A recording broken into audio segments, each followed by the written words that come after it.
Hey guys, welcome back to the channel. This is story about what if Naruto x Kunou Highschool DxD Part 1. Before I start, please do support for more amazing content and comments for Part 2. Do consider to subscribe my channel and share my video to your friends and check out the description as well. Let's start the video. The clear sky spread out over him, dotted with shapeless white clouds as a gentle breeze ruffled through the grass. Warmth beamed down as the teenager sighed and crossed his hands behind his head. I want to squeeze some Haida Issei muttered in a tone of weary longing. Motohama frowned at the words of the former sports star, readjusting his thick glasses with a sigh. Stop saying that. You're making me feel empty. The bespectacled teen admitted, his tone full of the teenage angst caused by lack of female contact. Sitting up in a quick motion, Issei squinted out over the track field as his dark brown eyes wordlessly followed a gaggle of jogging girls. Matsuda, Motohama, why did we even enroll in this school? It had seemed like such a good idea back when the private school first announced they were going co-ed. But now Issei was feeling pretty stupid. A forlorn look crossed Matsuda's face as he rose alongside his brunette friend and tuned out Motohama's by-rote recitation of their former expectations in joining Ku Academy. Would it kill Motohama to stop goofing around? In short, we'll get a harem? Issei rolled his eyes and shoved his hands in his pockets as he stood. They weren't little kids anymore, so he couldn't keep pretending he'd become massively popular just because he got into high school. This might only be our first week here, but I really don't think that it's going to be any different than middle school.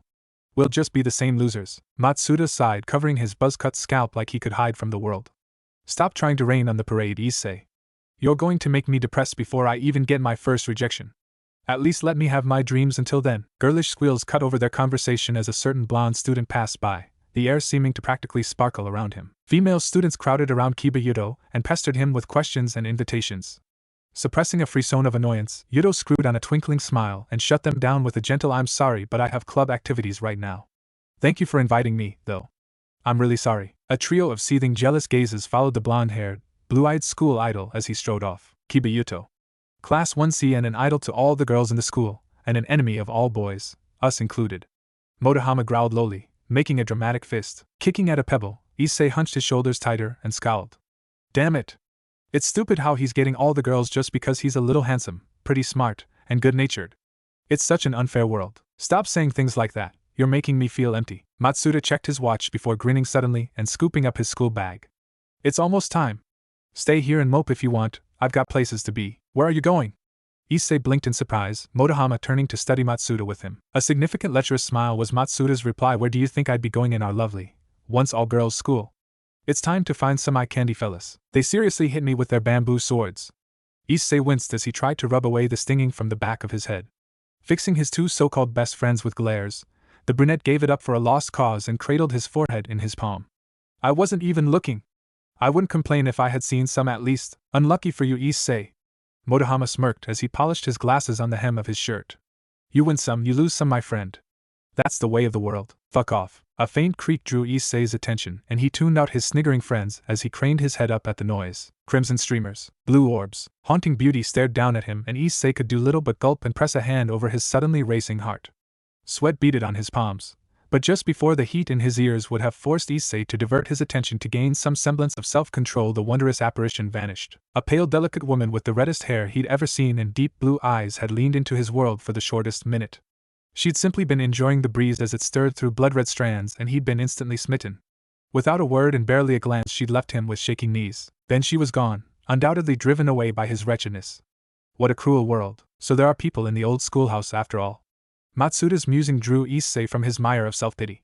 I heard that the new owner was fixing it up, but I thought it was just bullshit. Breathing out longing and knowledge that some things were never meant to be, Issei fell back into old habits. That red hair is so nice. The brunette commented with an admiring tone. I wonder if it's all natural? Rias Gremory. Motohama grinned as he focused through his glasses. Rumor says her family comes from Northern Europe. But I'd stay away if I were you. Her nephew is in our class, and I think even you heard about that incident with the rugby team. Some things aren't worth dying for. All three boys shivered, as if Naruto would jump out of the bushes at them, screeching madly and swinging a bloody axe. You're just a little human encyclopedia, aren't you? Issei laughed awkwardly, trying desperately not to think about how Naruto Gremory would break him in half like he'd supposedly done to the rugby team coach. Except your only talents seem to be memorizing facts about girls you have no chance with. Issei was in the same class as the red-haired boy, and while the other boy had always been polite, there was still a bit of dangerous air to him. Naruto Gremory wasn't someone he wanted to mess with. Better to not even think about Rias Gremory ever again. Black and white tangled on a field of contrast, lorded over by a handful of gleaming sinister red chess pieces. That boy just now, Rias murmured as she carefully studied the chessboard, cradling her chin with dainty fingers. Sorry? Kunou queried quizzically, sprawled on the opposite couch as she thumbed through an issue of some American music industry magazine that Rias didn't care to study too closely. Muscle cars and screamo were a little too vulgar for her tastes. I mean the one in the middle, Rias clarified, considering all possibilities stretching over the constructed chess scenario before her absently. There was something off about it, don't you think? Rolling her eyes to the ceiling in thought, Kunou bit her lip before nodding decisively. He's in Class 1B. If I recall correctly, his name is Haidu. What about him? Violet orbs traced over Rias' pensive form as the servant redirected her sole attention to the grimy noblewoman. Never mind, Rias decided as she leaned ahead and pushed her white pawn into position. I was probably just seeing things. Drawing back, she stood with an air of grace and pronounced her victory. Checkmate, oh my. Kunou muttered as she leaned forward, tracing her gaze over the board. I expected that to take you at least twice as long. Now I'm a bit depressed. It was an easy problem. The stripping Rias asserted confidently as she carefully slipped out of her school uniform, throwing it in the hamper and stepping into the clubhouse bathroom for a quick shower. And I don't believe you. I did raise the difficulty quite a bit, though. Kunou defended, moving her eyes from the abandoned chess board to the open bathroom doorway. Did you? I hope the next one will be harder. Rias called out as she stepped under the steaming spray. Even as she lathered up her milky flesh, the redhead found her thoughts returning again and again to that Haidu boy. He was nothing special to look at, and from the little she'd seen he was likely as dumb as a post, but there was still something about him that spoke of barely contained power. Perhaps Haidu possesses a sacred gear? Rias theorized, turning to let the hot shower wash the suds from the back of her shoulders. Or maybe some latent non-human ancestry? Kunou took a moment to respond, before shouting back in a distracted tone. It would best a good idea to keep an eye on him, I suppose. And just so you know, Sasuke just walked in, and you're just telling me this now? Rias screeched, embarrassed heat flooding her face. Close the door, you degenerate. And give me some warning next time. Naruto resisted the urge to slam his face into his desk, squinting over at the clock that hung above the blackboard.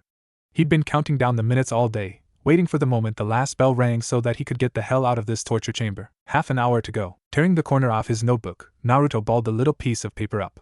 After cautiously glancing up at the teacher who was seated at her desk, the redhead cranked his arm back and threw the little missile as hard as he could. Sasuke twitched when the paper ball hit him in the back of the head, the Uchiha sending a toxic glare over his shoulder at the cheeky grimy air before deliberately turning back to his schoolwork. Grinning at the dismissal, Naruto just crafted half a dozen more projectiles, aiming for the back of Sasuke's neck every time. He wondered if the bell would ring first, or if Sasuke would finally break down in a roaring fit in the middle of class. It was probably a bit sadistic of him, but Naruto really wanted to see the second. Japanese high school might be more highbrow than his time in the ninja academy had been, but overall it was just as bland and dull. A little drama or a few pranks would spice things up before he died of boredom, and considering he was only at the end of his first week and still had months to go, Naruto knew he'd rather pull out his own eyeballs than sit through another few years of this. Fucking Sona and her fucking academic obsessions, twisting his arms and making him go through a full high school career with her. Naruto pouted when Sasuke absolutely refused to respond to his teasing, folding his arms and glaring at the clock with all the aggression of a pent-up teenager. 20 minutes to go, and he was just about ready to strip naked and reenact Lord of the Flies in a 10th grade classroom. Hey, give this a shot. The boy seated between Naruto and the window whispered, and he briefly looked over. Haidu handed Naruto a thick white brand new eraser that was still in its little cardboard jacket, and the devil in disguise leered back ferally. You're not so bad, he complimented, scanning over the crowd of students and looking for a decent target. So what if it was childish? More than one of the kids in the room were adult non-humans in disguise and probably just as bored out of their skulls as he was. Picking out the glossy dark mane of that one fallen angel girl who'd introduced herself to the class as Yuma Amano, Naruto cocked his arm back and let the eraser fly. It conked right into the back of her head, bouncing off and landing on the floor with a rubbery plop. The look that Raynare sent back promised unmentionable horrors. Smirking back cheekily, Naruto waggled his eyebrows. When she slowly turned back around without rising to the bait, Naruto slumped in disappointment. Was it too much to ask for at least someone to do something entertaining? There might be only 15 minutes left, but he was so bored. A faint trickle of heat bloomed in his groin, and Naruto hunched over with a frown. This was no time for a boner, and even if it was, there was no reason in particular for his stiffy. It wasn't like he'd started having pervy thought, damn teenage hormones. This second puberty was killing him. Reaching down carefully in an attempt to tuck himself carefully under the waistband to hide, Naruto recoiled with a shout when his fingers encountered not hard flesh, but a searing holy flame. His crotch was literally on fire. Gremory-san! The teacher crowed like a harpy as Naruto jumped to his feet and began to frantically pat at the flames. Damn it, why wouldn't they just go out? There were certain things that were never supposed to come near a man's junk, and fire was pretty fucking high the list. By the time the redhead finally managed to smother out the yellow-tinged blaze, it had burned a hole right through the front of his slacks to reveal his toad-patterned boxers. He croaked awkwardly, covering the hole with both hands to hide it from the wide-eyed stares of his classmates. It wasn't me? Shinomura-sensei descended with all the fury of a middle-aged spinster, clucking with rage and flapping her hands. In all my years I've never seen such hooliganism. Playing with fire in my classroom? Get out, get out!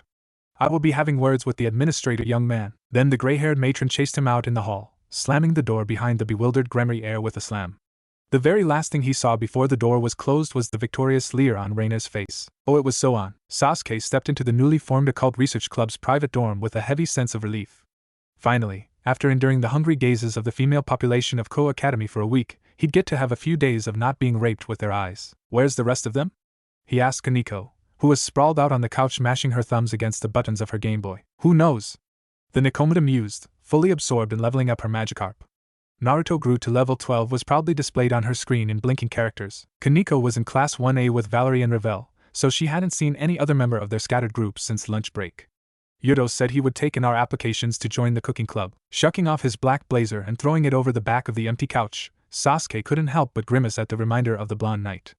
As bad as he'd had it with all the airhead girls leering at him, at least they kept their distance. Yuto was so polite and friendly that he was getting ambushed every day. Truly, fangirls were the bane of man. You should probably save, Sasuke advised, rolling up his sleeves and switching gears as he crossed the Victorian-themed clubroom. There was a pair of crisp new folders perched on the corner of Rias' desk, and Sasuke knew without even opening it that they were full of contract seals. Unless you want to roam around town trying to work and play a retro Pokemon game at the same time. Kaneko huffed explosively, mashing a few buttons as she saved her progress before shoving the handheld console in her pocket. Let's get this over with, she muttered, rolling to her feet and stretching in a way that had the hem of her skirt rising dangerously high. Leaving the folder that Rias had elegantly scrawled Naruto's name across, Sasuke snatched up the other and folded it under his arm. Amber eyes glinted mischievously. The faster we do this, the faster we can do some grinding. I am not playing EverQuest again. Sasuke sighed with exasperation, pulling a sheaf of contract seals out and shoving them into Kaneko's hands. First of all, I have better things to do. Secondly, Warcraft is objectively superior. You're a filthy heathen with no appreciation for the classics. Sasuke let that one slide as they left the clubhouse, jogging across the academy grounds in a hurry before splitting at the front gates and heading in opposite directions. Honestly, he wasn't thrilled about spending the first half of his Friday evening playing errand boy. But someone had to do it, and Sasuke was rational enough to admit that finding places to tape up what basically amounted to Rias advertisements was probably the job of a servant. Zeoticus had been giving him odd looks lately, so maybe it was paranoia, but maybe Sasuke really was on thin ice. Either way, he had a role to play, and he fully intended to succeed. Grateful that at least it wasn't raining out, Sasuke kept up a light sprint over the asphalt as he moved into the working-class end of town. If there was anyone that would be willing to take a gamble on the supernatural, it would be the destitute and desperate. Out of 100 contract seals, maybe one would actually be used by some human down on his luck. And of the ones actually used, maybe a tenth of those would actually follow through on the contract after summoning. Unlike Hokkaido, there had never been a strong devil presence in Ko until the Gremory clan bought the academy. Cleria Belial had once formerly reigned in the town, but even then she'd never really done much to fortify her control. Building up their reputations through contracts would involve a lot of work for very little reward, but every revolution had to start somewhere. Sasuke just wished that start didn't have to be in a shit-covered bathroom in some run-down konbini. I'm home, Ravel yawned, bracing herself against the wall as she kicked off her brown loafers. She could hear the quiet chatter of half a dozen voices and hoped she hadn't missed dinner by staying at the library for a few hours. It wasn't that the blonde couldn't afford to order some delivery food if she had, but no one wanted to pass up on Yuto's cooking. The blonde knight had become a veritable gourmet wizard over the past few years, meticulously experimenting with every dish until he truly mastered them. Padding over the dark hardwood floor in sock feet, Ravel dropped her book bag outside the door to the kitchen. Oh good, you're still cooking, she noted as she entered the room, startling Valerie and prompting an easy wave from Yuto. Lasagna is it? 4 cheese with ricotta, the gray-eyed young man clarified with an easy smile, tapping his fingers on the counter as he watched the clock. It'll only be another minute or so. Everyone else is already seated at the table. Recognizing a polite suggestion when she heard it, Ravel hummed and moved towards the dining room, giving her fellow bishop a tight nod as she passed. Valerie returned it easily enough, and a little knot of tension she hadn't noticed before loosened between her shoulder blades. In all likelihood she and the other blonde would never be friends, but as the months wore on the situation had become less antagonistic. They played politely enough in front of everyone else, and in private they simply ignored each other. It was quite a difference from the raging hostility that had once boiled in their veins whenever they were in the same room. Oh come on, It was just a bit of fun. Even so, you shouldn't be bullying other students in general. Doing it to an agent of the Grigori is just asking for trouble. Rias chastised her sullen nephew, shifting her gaze briefly as Ravel entered the room. Nothing happened this time, but you still provoked her into spellcasting. That can only happen so often before you get caught by the humans, and then where would we be? Fine, Mom. Naruto huffed, turning away from his aunt and winking at Ravel once Rias could no longer see his face. I'll behave. Not, he mouthed to Ravel, making her snort with amusement. Taking the empty seat next to her fiancé, Ravel peered across the table at where Sasuke was murmuring to Kaneko and poring over a map of the city, crossing off neighborhoods with a black marker. Making good progress? Some. Sasuke grunted, not bothering to look up. A little irritated at being ignored, Ravel let the conversation drop. It wasn't like Sasuke scattering contract seals for Rias had anything to do with her in the end anyway. Contract seals could only be bound to a single devil and then networked to their peerage, so Ravel wouldn't be getting a summon until Naruto started handing his out. Speaking of which, did you ever get around to handing out any of your contract seals? The blonde prodded, turning to Naruto with a questioning gaze. Naruto just grimaced. Nah, I'm not like the stiff bastard over there.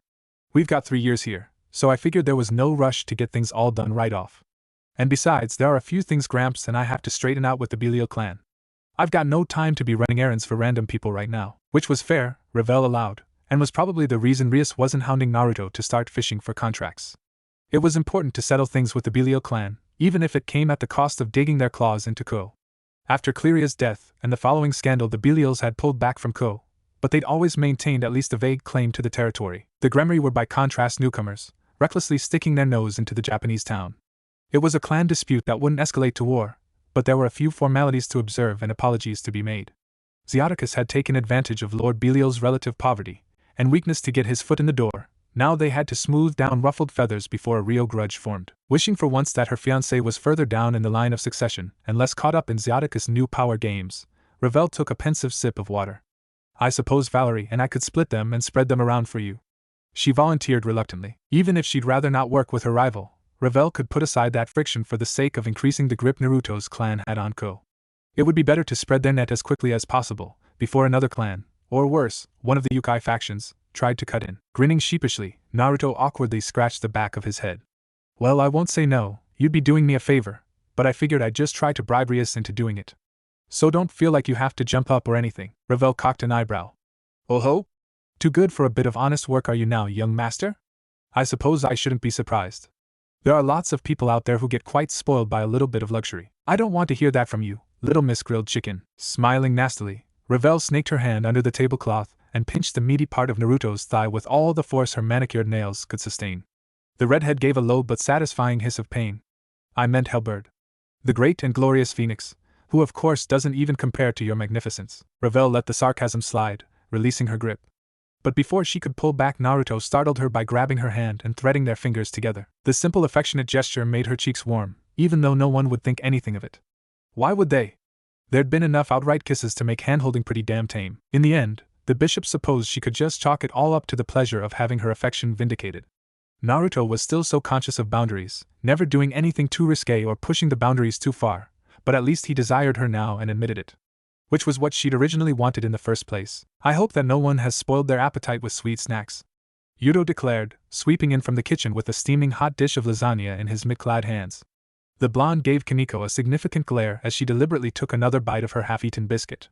Because I expect you to clear your plate either way, so don't blame me if you eat so much you make yourself sick. It's like he thinks he's Gordon Ramsay. Naruto muttered under his breath. Gasper knuckled at the corner of his eye, trying to get rid of the dry, itchy feeling that came with going 2 days without any sleep. Once he was done editing Kaneko's latest Let's Play, he'd upload the video to YouTube and bundle up somewhere for a few hours. A sharp knock sounded at the door, followed by the creaking of steps as someone came down into the damper's basement lair, flicking on the lights and chasing away the darkness. Against his will, Gasper found himself squinting at the brightness. "Hello, it's just me, Gasper," Yuto greeted, carrying a plate of still warm dinner over for the younger boy. The blonde had sprinkled a few drops of his own blood over the top as seasoning, not enough to sate a true bloodthirst but enough to please Gasper's vampirism. "I brought you some lasagna." Mumbling out a quiet thanks, Gasper turned back to the screen and began rooting around under the desk. Eventually he found a half-empty bottle of Pocari Sweat. Maybe it had gone warm, but it would still wash down his dinner, even if Yuto wanted to hover around clucking with disapproval at his nutrition choices. "I'm almost done with Kaneko's vid. Did you want me to look over yours too?" Gasper offered, cutting off a forkful of pasta and cheese and plopping it in his mouth. The rich taste of Yuto's cooking was so good the little bishop moaned internally. Inspecting the open video program on the screen, Yuto hummed in thought. Sure, if you don't mind that is. His own cooking channel was only starting to get off the ground, and his videos were always better edited when Gasper looked over them for him. But the knight didn't want to take advantage of the damper. Gasper swallowed, taking a slurp of his sweet-flavored ion drink before shrugging one bony shoulder. I don't mind at all. He chirped brightly, cutting up the rest of his lasagna into little square pieces. I already finished all my homeschool assignments for the month, so I have some free time, thanks. Wringing his hands a little guiltily, Yuto stared at the back of Gasper's head before an idea came to him. I was thinking of making something new tomorrow for dinner. Do you like those little meat rolls? Curious scarlet eyes swiveled back to stare at Yuto. Are you talking about mataidai? They're okay. Why? A few years ago he'd have been too shy to ask his friends what they were after so boldly, but Rias peerage had become his family after rescuing him from his early imprisonment. Gasper still didn't trust strangers, but he'd become attached to all of the young devils, even Ravel, despite her obvious dislike for Valerie. Yuto smiled brightly and waved off Gasper's befuddlement. No reason in particular. I was just thinking of branching out. Everyone must be getting tired of constantly eating English and Italian food, and studying French cuisine is such a cliché, don't you think? I guess? The conversation trailed off with Gasper turning his focus back to his plate, scarfing down the rest of his meal before it got cold and resisting the urge to lick the plate once it was gone. So what if only animals did things like that? Yuto was really selling himself short. His friend might not cook much in ethnic variety, but what he did cook was always amazing. Passing the empty plate back to Yuto, Gasper watched the other blonde climb the stairs. Yuto left the lights on when he left, but everyone always did that. Even Valerie. It was starting to annoy him. Sure, he might not want to go outside, but that didn't make him a depressed shut-in. Darkness was just easier on his eyes, that's all. Gasper hopped to his feet, padding across the luxurious basement apartment Rias had built for him before peering up the stairwell. Once he was sure that Yuto was actually gone rather than just hovering around like a mother hen, Gasper snorted and slapped the light switch to the off position. The bishop made it halfway back to his computer when a sudden spark of awareness bloomed in the back of his head, making Gasper stumble before he found his balance. Huh. He wondered. So that's what it feels like. Someone had activated one of the contract seals, conveying through blood and across the strings of magic a person and desire that Gasper was the best to handle. That was quick. Sasuke and Kaneko had only started spreading the contract seals a few hours ago. Someone must have been pretty desperate, or at least pretty weird to use one so quickly. Slapping his cheeks to wake himself up, Gasper crawled back into his chair and brought up one of his dummy email accounts. He typed out a short, careful letter to one Sugiyama Yoko, trying to make it as vague as possible but keeping a few details that a legitimate summoner would recognize. One could never be too careful with all the human governments spying on everything. Gasper clicked send, firing off the electronic text through the strings of the web. All he had to do now was wait. Any minute now the woman that had called on him would respond, and he had to be ready. Gasper was just going to rest his eyes for a quick minute. Before he knew it, the young devil was snoozing face first on the keyboard, a long string of drool dribbling from his snoring mouth. 10 minutes later his speakers beeped with the notification of new mail, but Gasper slept on. Raynare leaned her head back, resting her crown against the rough bricks and mortar that had gone into building Co Academy. Just leave me alone. The fallen angel sighed, idly wondering if she could bash her brains across those bricks just to escape the sheer mediocrity that was her life at the moment. Oh, come on! You know you love me. Violet orbs glimmered like a purple flame as Raynare turned and settled the most poisonous gaze she could muster on the Gremory brat. No. I really don't.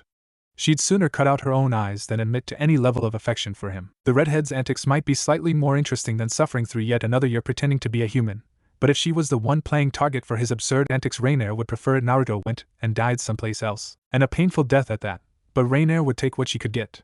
As long as the stupid little idiot wasn't bothering her anymore, she'd be satisfied. Boredom was better than mockery at the hands of an idiot child. Naruto pouted, poking out his pink lips and shoving his hands in the pockets of his ebony slacks. When you say things like that, you hurt my feelings, you know? I thought we were closer than that, Amano-chan. The grin he put on after that would probably melt some innocent little virgin's heart. In Raynare's case, that smile just pissed her off. She'd lived for centuries, scheming and fighting and surviving, only to have to spend her days babysitting a bunch of fucking children while she watched over the Haida boy. If the mission hadn't come directly from Azazel, she would have refused. But since it did come from him, the only thing Raynare could do was grit her teeth and bear it, for Azazel's sake, if nothing else. So how long do you think we're gonna be out here? Don't ask me. Raynare shot back coldly, folding her arms across her chest and glaring at the wall. For some reason or another, Naruto Gremory had targeted her for his pathetic harassment. And while she wasn't one to break down in tears about juvenile bullying, her return fire had landed her in time out with the red-haired buffoon. Considering her mission was to keep her head down and watch both Haida Issei and the generation of devils infesting Co Academy, Raynare couldn't help but sweat. She wouldn't be expelled this time, but if Naruto kept needling her she wouldn't be able to keep quiet, and if she struck back it might eventually lead to expulsion. And if she was expelled, Raynare would have to go before Lord Azazel and report that she couldn't even handle a simple mission like watching a handful of fucking children. The very idea of admitting to that kind of failure made her want to slit her own throat. Every bone in her body revolted at the thought of letting some devil treat her like his personal stooge, but Raynare decided if that was the only choice left to her, maybe all she could do was swallow her pride down and bury the sickly sweet taste of her own resentment. If that was what Lord Azazel needed from her, the only thing Raynare could do was comply. He'd saved her from death and desolation, giving her a home and new purpose. A bit of discomfort was nothing compared to that. Stretching her lips into a teasing smirk, the dark-haired fallen angel turned and cocked an eyebrow at the little mongrel who'd gotten her in trouble. And if you keep bothering your classmates you might find those rumors about you breaking the rugby team in half sticking around. That was you? Bitch. I was wondering where the fuck that shit was coming from. Hey now, I was just saying your classmates might. I never claimed responsibility for such a thing. Slowly combing his fingers through silky crimson strands, Sasuke let Rias rest her head in his lap without protest. I expected you to be working, he commented instead, staring idly at the tapestry that crowned the wall opposite the windows. It depicted a single green lion swallowing the sun, swelling with sacred and profane divinity. There was some kind of comparison to Sasuke's own existence there, with the souls of his kin swimming beneath the surface of his skin, and he found his focus skittering away. Rias shifted from her side to her back, peeking up at him through a tiny crack in her eyelids. They were alone in the clubroom, and for the first time in weeks Rias wasn't bustling around frantically trying to tie up loose ends or get ahead of the curve. There's little to be done. Sasuke hummed his agreement, shifting his hand to cover her eyes until he felt the flutter of Rias' eyelashes against his palm. It was a wordless request for her to simply rest, and perhaps catch up on a few hours of sleep if she could. A request Rias accepted, and why not? Her father was the owner of the school, and she was miles ahead of the curriculum. Even if she skipped her classes, Rias wouldn't be punished. Especially considering she was a model student rather than the up-and-coming delinquent Naruto seemed determined to become. Running herself into the ground when she didn't have to would only be to Rias' detriment. The wind blew in gently from the open window, ruffling Sasuke's hair as Rias settled into a light doze, folding her hands over her stomach and letting the stiff muscles in her neck relax. Oblivion bore her awareness away, drowning it in the dark sweet ocean of unconsciousness. She was cute, Sasuke reflected wryly as the ruined princess face went slack and Rias fell into a cycle of silent breathing broken by quiet little snuffles. He'd never been one to appreciate the cuddly and defenseless, but he couldn't help the easy warmth that began to fill his chest at the sight of her. Rias and the rest of the little patchwork family had worked their way into his heart, and Sasuke wondered if this was the kind of sentimentality that bonds created. It made him feel weak, like anyone could come along with a sharp blade and cut out the vulnerable underbelly of him. But there was no denying that it also made him feel content. Burying his fingers back into the softness that was Rias' mane, Sasuke let a handful of hours slip by, remorselessly missing his afternoon classes in order to let her sleep on. It was only when he faintly heard the bell signaling the last period of the day that the Uchiha reluctantly shook Rias awake. It's time, Rias jerked, her sea-green eyes flying open and flickering over to the grandfather clock that lurked in the corner. I'll have to ask the Kunou for today's homework, she grumbled, shifting about on the couch so she was sitting upright beside her pawn. And convince her not to tell Naruto about it. You'd never hear the end of it. Sasuke agreed easily, lifting his arm so Rias could cuddle into his side with an amused huff. Perhaps I should spill the beans myself, just so I have company in my misery. She half-heartedly punched him in the ribs for that, but otherwise not doing anything to disturb that careful press of warm flesh on warm flesh that connected them. Troglodyte. You'd do that to your own king? If I have to suffer Naruto's whining about not helping him skip class, you should too, don't you think? Giving Sasuke a sad puppy look, Rias let her lower lip wobble and her eye fill with unshed tears. Rather than making Sasuke cave, however, it just made him laugh, which in turn made Rias break out in giggles. Oh fine, do whatever you want. I just hope when I decide to join my nephew in delinquency you take responsibility for it. I doubt you'd ever come close to Naruto's level. He's got years of practice. Sasuke pointed out blandly. As bad as Naruto was shaping up to be by the standards of the 21st century Japanese education system, what the redhead was doing had nothing on some of the hijinks he'd gotten up to during their academy days. Throwing a few water balloons was nowhere near the level of painting over the Hokage monument. Rias blinked, lowering her gaze as she reached out to trail a slow finger in circles on the top of Sasuke's knee. Was he really that bad back there? She asked delicately, euphemistically, because even if Konoha wasn't a formally contraband topic, everyone in their little family was reluctant to bring it up. Naruto and Sasuke had never seemed eager to speak of it themselves, especially after the fiasco last year, and generally Rias let sleeping dogs lie. She'd rather have her curiosity go unsated than ask Sasuke to reflect on painful memories just so she could get the full story. Rias knew the most important details of his life, along with a few tidbits about Sasuke's early childhood, and that was enough. But if Sasuke wanted to talk about it for his own reasons, she she'd be glad enough to listen. Rias wanted to know everything about him. Silent stillness filled the air for a few tense heartbeats, and then the corner of Sasuke's mouth twitched upward in nostalgic amusement. Yeah, he was a little shit. I'm not pleased that he keeps throwing spitballs at me, but at least he's not ambushing me and tying me up in a closet somewhere, which he has done by the way. It could be worse. But why? Rias blinked in befuddlement. Was that just typical for ninja students to do to each other? Or was Naruto trying to go above and beyond just to bully you? The mere thought of Naruto trying to bully him made Sasuke throw back his head in a sharp bellow of mirth. No. He shook his head as he forced back his chuckles, cautiously wiping away a little tear of laughter that had caught in his eyelashes. Naruto wasn't a bully. He was the bullied, I guess. But that particular incident was because he wanted to transform into me and try to interrogate the girl he had a crush on, and needed me out of the way. And how did that go for him? He drank some expired milk that morning and ended up shackled to the toilet, shitting his guts out before he could get anywhere. Rias snorted, easily able to picture her energetic and occasionally thoughtless nephew getting tripped up by his lack of attention to detail. That sounds like him, pushing away the memory of the first time he'd broken Sakura's heart by rejecting her for looking down on a lonely orphan. Sasuke focused on the now and smiled instead. He was always swinging between totally incompetent and absurdly competent back then. One week he'd get away with painting a national monument in plain sight, and in the next he'd get caught up in his own traps and covered in rotten eggs. He was practically an idiot savant, I guess. Thinking about just how far Naruto had come, from being known as a lucky dunce in his first childhood to a born genius in the second, Rias realized that she still didn't really know him. She'd forgiven him for usurping her position as the heir to the clan, but that wasn't the same as actually bonding with him. What else was different then? She dared. Sasuke shifted his cold dark stare down to meet Rias' tentative teal, reflecting. He pushed back through the memories and heartache to a time when he and Naruto had still been lost children looking for something like home, and then the Uchiha began to speak. Words fell freely from his mouth as Sasuke explained the academy curriculum, how they trained until their fingers bled and calluses built up, and the pride they took in that. He described the classmates he could remember, from the lazy Shikamaru to the loud Ino and the quiet Hinata. He skipped only the complete isolation and subtle sabotage Naruto suffered, reasoning that it was his brother through time's tale to spin. Sasuke spoke and spoke, more in one sitting than he did in some days, until at the last the final bell of the day rang that signaled the end of classes. I should probably stop there. He cut off an anecdote about Irika's and Naruto's antics with a frown, glancing over at the clock. The disappointment in Rias' face was palpable, but she didn't protest, only giving his hand a reassuring squeeze before rising to her feet. If you head off to the kendo club you might beat Yuto there. She glossed over their talk effortlessly, letting sleeping dogs lie in a way that left Sasuke feeling thankful. Sometimes it was best to pick at the scabs of the past, to make sure that no poison had seeped in unnoticed. But it still hurt. And that fact that Rias knew when to push and when not to was proof she understood the heart of him. Alright, I'm heading out then, Sasuke murmured, standing with the lithe grace of a panther. If I see a Kunou I'll let her know that you're looking for her. Then without any hesitation Sasuke cupped her chin, tilted Rias' head back, and gave her a soft kiss. A soft squeak of surprise rose in the back of Rias' throat, but the shock passed and she responded eagerly. They were so cautious of the rumors that might start that Rias found herself half-starved and wanting at the best of times.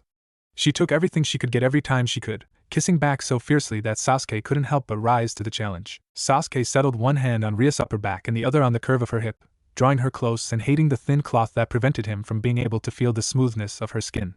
His heart picked up speed, racing with electric desire as he kissed her deeper. Prodding at the seam of her lips until Rias yielded and opened her mouth, Sasuke aggressively tangled their tongues together in the way that always made her meal. I think I should be surprised, but I'm just not. Come on, Sasuke, what happened to bros before hoes? And just like that the moment was broken, Rias stumbling away with a burning pink face. Sasuke decided then and there that he didn't need to worry about any more spitballs in class, because by the end of the week he'll have killed Naruto. Issei winced as his mom's voice rose to a tinny shriek, distorted by the speaker of his cheap cell phone. Okay. I'll join something, he mumbled, tiredly rubbing at his forehead as his mother continued to rag on him. Yes, I'll do it by the end of the day. Yeah, okay. Bye, Ka-san. Flipping the slightly battered Panasonic mobile shut to end the call, Issei had the brief fantasy of snapping the little thing in half. He didn't have money to throw away getting a brand new model because he gave into his temper tantrum, but at least he'd be working some of his frustration out. Eventually the teen just exhaled gustily, shoving his phone in his pocket so he could rest his elbows on the green-painted walkway railing.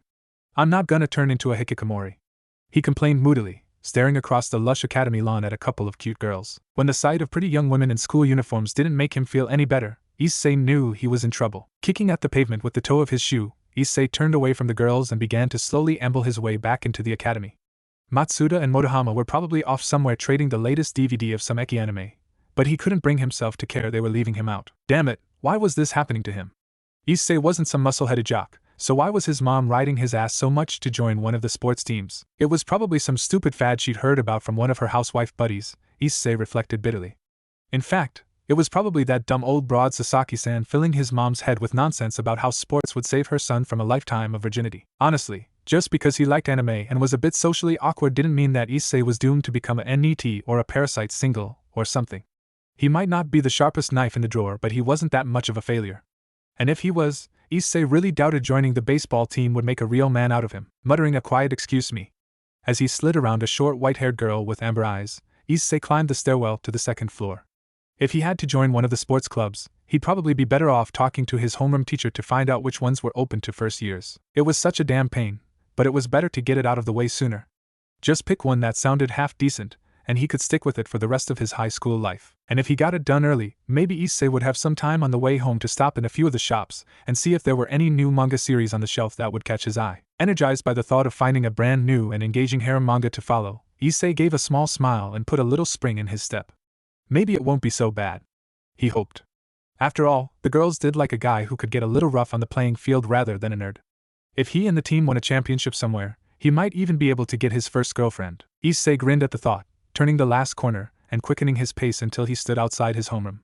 If life gives you lemons, make lemonade, I guess?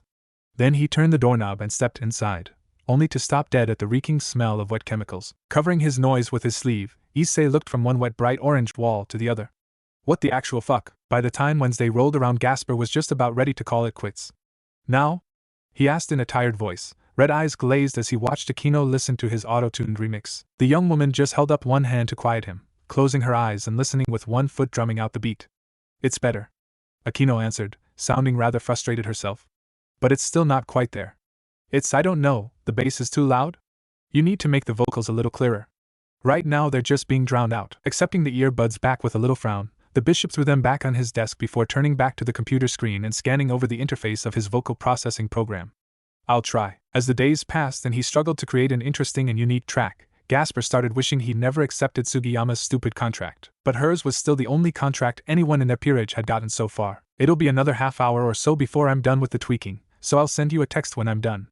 Thanks again for the help. Gasper sighed, grabbing the mouse and trying to get back in the groove. It wasn't that he wanted Kunou gone, but she didn't have to waste her time hanging out with someone like him. She probably had a few glamorous girlfriends from school to chat with instead. Kunou gave a careless shrug, throwing herself into the nearest brown leather couch before lazily resting her right heel on her left knee. If it's all the same to you, I'll just stick around. I don't really have anything better to do. So what's up? Keeping his focus on the computer screen so that she wouldn't see the pleased blush on his cheeks, Gasper tapped a happy little staccato on his desk before coughing awkwardly into his fist. Not a whole lot. Just trying to juggle working on the contract with learning JavaScript. What about you? Mostly brown-nosing. Kunou replied in a disgusted tone, reaching back and untying her bright yellow ribbon so her hair could hang down loosely. Rias and Sona want everyone at school to have a good opinion of us, so we've been pretending to be nice little first years like our lives depend on it. Share homework notes, stick around and volunteer to clean up, listen to the gossip, that kind of thing. Hesitantly, Gasper threw a pained smile over his shoulder at her. That sounds fun. The delicate sarcasm almost flew over Akinou's head, but she just barely caught it, blinking in amusement. Sure. It's oodles and oodles of fun. In fact, I've never been happier in my life. For years I've longed to be able to kiss human ass, knowing that for a few years I might be able to be popular with teenage girls. Gasper began to choke with hilarity, coughing as he accidentally swallowed a thick ball of spit. Oh. Let me guess, now that you're going to a human school you finally have a chance to reach all your dreams. Exactly. Kunou exclaimed, pressing a hand over her heart. Oh Gasper, there's no one in this world that understands me the way you do. Let us run into the sunset together, holding hands and knowing that at the end of the road lies 2.5 children and a yard with a white picket fence. Don't forget the dog named Spot. Oh, I could never forget Spot. I'm just appalled you forgot Lassie. Pounding the desk with a fist as his face turned cherry red from lack of air, Gasper couldn't stop laughing until darkness started pushing in from the corners of his vision and he felt like he was going to pass out. Lassie! Enough. He wheezed, clicking the computer mouse in an effort to try to get back on task. Kunou grinned wolfishly but let the damper return to work without any more fuss. It was easy to play a few rounds of Tetris on her mobile while Gasper worked away, but after a quarter of an hour the violet-eyed young woman found a question needling her relentlessly. Hey, if you're putting so much effort into making this remix, why don't you just cut out the middleman? If it's any good you could make 10 times more selling it out as yourself, not to mention the fame you'd get. That's what I thought. Gasper moaned, roughly combing his bangs out of his eyes as he squinted at a particularly complex part of the track. But Rias said it's better to own an idol than it is to be one. If Sugiyama ever makes it big, we can use her fame to push whatever agenda we want. But if I was the one that made it big, I'd have to fake a death after a few years once people saw I wasn't aging. Shaking her head, Akino gave it up. The idea of some human taking credit for Gasper's work was a bit frustrating, but she could see her king's point. Not to mention there's the whole problem with having everyone think your natural face belongs to some dead internet celebrity. Exactly. It's just 100 times simpler to puppet some desperate human looking for a devil to make them famous. The clan doesn't need the money, and we get someone that will dance on the strings for 30 or 40 years if we want to push some social agenda or market some product, which was a positively subversive and devious idea. A normal human would probably be indignant at the idea that their entire society was little more than a collection of competing consumer products markets by different supernatural factions. As a whole, it just tickled Akino's sadistic instinct and made her want to chuckle. But when she went to offer further snide commentary, Akino was interrupted by an almighty crash that echoed down from the floor above, raising hair on the back of her neck and setting her teeth on edge. "Hello? Anyone down there?" A very familiar and unwelcome voice bellowed down the stairs, accompanied by the pounding of feet and a certain eager muttering that made Akino want to carve her own eyes out with rusty spoons. No, no, no, no! Gasper's last desperate prayers went unheard, since Naruto burst into the basement apartment with a wide grin on his face and a greasy bag of McDonald's in one hand. "What's going on down here, kids? Surfing the web for German scat porn and cheap dildos?" Covering his eyes, Gasper hunched down and wailed like a babe in arms. "Don't let him get close to me." "No!" Akino screeched like a wild animal, slapping at her plush leather cushions and pointing one spindly finger at the intruding redhead. The half-breed's clear polished nail practically vibrated with repressed violence. "Get the fuck back to your clan work. I know you haven't even gotten close to settling all the shit with the Belial clan. But come on, Akino-chan. I'm bored of that stuffy bullshit. It's too much for me to handle without a relaxing few days off. Have you ever tried not being a faggot? I heard it helps greatly with maximizing productivity." "Fuck you, slut. Are you joking with me right now?" "Not at all." He actually fell through the window. Luckily he landed on a bush, so people aren't asking why he didn't break all his bones falling from the second floor. Sona sighed, pulling off her glasses and throwing them on the desk. 2 weeks into her appointment as student council secretary, and she was already questioning her sanity. Though to be fair to the pupils of Ko Academy, she had one persistent problem to deal with rather than an unruly student body in general. If not for him, she'd have no regrets at all. Steeling herself, Sona shook her head before shoving her glasses back on her face and bracing her elbows on her desk. It created an image of authority that would intimidate any normal student, but they weren't exactly dealing with a normal classmate. "Let him in." Ignoring the vaguely worried look Saji gave her, Sona squared her shoulders and settled an impassive indigo stare on Naruto Gremory. "I suppose we expected a bit of settling in to occur," she admitted before the redhead could even begin to speak, a slow furrow forming between her eyebrows as she studied him. "But don't you think this is a bit much?" Rias grinned crookedly, looming over Sona's shoulder like a vengeful angel. "I told you that you'd regret not giving him something to do," she reminded Sona with a mixture of malicious glee and fond exasperation in her voice. "You had a fair warning. So don't blame me if you aren't quite up to the task of managing him." "Hey, come on. Don't talk about me like I'm not here. You might hurt my feelings if you do that," Naruto teased, slouching down in the surprisingly comfortable armchair that was placed opposite to the dark-haired girl. "Nice digs," he complimented, shifting his rear about on the cushion in search of that one perfect position. Eventually finding a position that satisfied him, Naruto threw his feet up on the desk and clapped gleefully, like a child at the circus. "So what's going on, Gonna ask me to keep a better eye on our good friend Raynare and make sure she's minding her own business? Or did you just want to ask me how I managed to paint the entire classroom orange over the lunch break? Do not." Sona practically snarled, the violence in her voice so unusual that it startled both of the redheads who'd crowded into her office. "I pride myself of being fair and letting all students pursue their interests without judgment, but your interests seem to simply be pranking fellow students and making trouble for the staff." Lifting his hands in surrender, Naruto set his feet back on the floor. "Whoa now, cool your jets. It's just a bit of fun. This place is boring as fuck for me and I'm not hurting anyone. If anything, it keeps life interesting for them, regardless." The Citri heiress opened the top drawer of her desk, pulling out a single sheet of paper that she looked over before nodding in satisfaction. "Rias has proposed a good solution for the problem of your energy. This is your copy, mine is already submitted on file." Then Sona shoved the page in Naruto's face, crisply flapping it until he cursed and snatched it from her. Blue eyes glanced down and bugged out. "Are you fucking serious? What the hell?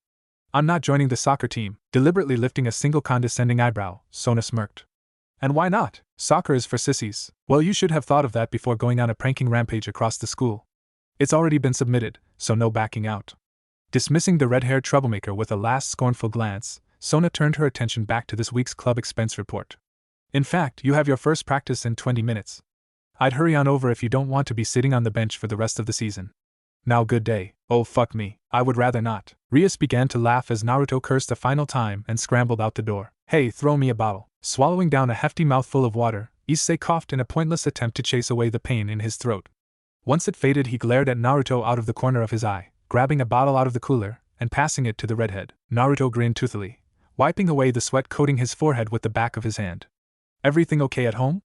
The question was a bit awkward, with Naruto looking away deliberately and taking a noisy sip of water. It wasn't like he was friends with Issei, it was just that he'd come to realize the well-meaning perv was the only person on the team that wanted to be around even less than Naruto did. They were bonding over their shared misery. Mom's happy, so it's fine. Issei sighed, pinching the front of his shirt and jerking it so it created a bit of a breeze to cool down his sweaty chest. The drills they were running were just killing him. Issei was going to die of heat stroke by the end of the hour, he just knew it. What about you? Same old, same old. Naruto shrugged, chugging down the rest of his water like he was dying of thirst in the desert. Rias hasn't been on my back for a few weeks, so it's all good. Oh, and we were thinking about putting in a steamed shower. Ever tried one out? Blinking at the sudden change in topic, Issei tried not to get whiplash and keep the instinctive jealousy off his face. Issei's family wasn't poor by any stretch, but they weren't rich either. It was hard not to envy the Gremory family's casual wealth. Yeah, a few times, but that was years and years ago at some public bathhouse. Damn. I never got a chance to use one myself. Long soaks in the bath were always more my thing. And Sasuke keeps looking at me like I'm a stupid fuck every time I ask him to describe it. I swear that I'm going to flush the toilet every time he gets in the shower for a week straight if he doesn't get his head out of his ass. It's kind of like a sauna, but not really. Issei offered unhelpfully, watching the other players work through a few team exercises. Then exactly what Naruto had implied sunk into his brain, and he choked on his water. Wait. He pounded his chest, wheezing wetly as he peered at the redhead with watery eyes. Are you saying you live with him? Yep. And you also live with your aunt? Well, it's not like we're short on space on anything. Naruto snorted. Everyone's got their own room. It's not like Yuto and Sasuke and me are all packed in some closet, like hot dogs in a package or something. Very carefully scrubbing his brain with mental bleach to clear away the images Naruto's words conjured, Issei screwed the cap back on his empty bottle and threw it in the trash can. That sounds interesting. He commented neutrally, suspecting that if people knew about some of the most attractive people in the school all rooming together, that by the end of day rumors of orgies would be spreading, which would be kind of funny, but Issei wasn't that much of an asshole that he'd go around tattling on them. If Naruto's odd living arrangements got out, it wouldn't be because he spilled the beans. Hayate. Gremory. Get off your butts and get back in the game over here. Rolling his eyes at the couch, Naruto grumbled under his breath and lurched back to his feet. Coming? Yeah. Raynare pinched the bridge of her nose, fighting back her pounding headache as she scanned over the tabulated results of the latest in a series of observation spells she was quietly casting on Hayate. It wasn't easy to stalk him around town without being noticed. Raynare was far more used to simply letting the humans see her and weep at her perfection. But Lord Azazel had been very clear about her orders, and what he wanted from her was what he got. Firstly, that she adhere to the general policy of not overtly meddling in human affairs. So seducing the stupid little pervert to get close enough to gather data was out of the question. Secondly, that she conceal what exactly she was discovering from the Gremory clan and any other faction in the area. The business of the Grigori belonged to them alone. Not to mention that letting rival factions know what they were doing was in general strategically unwise. Thirdly, do whatever was needed to keep peace with Gehenna. Even if it meant playing nice with a bunch of ignorant little brats, and the half-breed in particular. Easy peasy, at least in theory. In practice it was a trial in patience. Flipping to the next page, Raynare found her attention caught by a particularly unique pattern in the graph of Hayate's aura. To most the numbers and bars wouldn't mean anything at all, but Raynare was familiar enough with the study of sacred gears to clue in. Hayate was practically seething with draconic energy. Twice critical then? There's a bit too much power density for that, but I suppose it could just be one of those rare evolved ones. She noted clinically, jotting her observations in the margins of the report. Lord Azazel would probably never need her insight, but she hoped that he'd decide she had more than air between her ears. Raynare knew that he deserved better than the simpering morons that surrounded him. Someone who was truly dedicated to helping him achieve his goals by any means necessary. Someone Raynare knew could be her, if she was just given a chance. After all, who would want to spend their time making contracts with a bunch of shitty mortals or spying on mouth-breathing vampires when they could be the assistant of Lord Azazel himself? To be able to work with the man and actually experience firsthand his charisma and genius would be one of the greatest blessings anyone in the Grigori could achieve. Smirking slightly, Raynare took a peek at the last page of her weekly report before vanishing it with a sparkle of angelic teleportation magic. Another week down, and who even knew how many to go?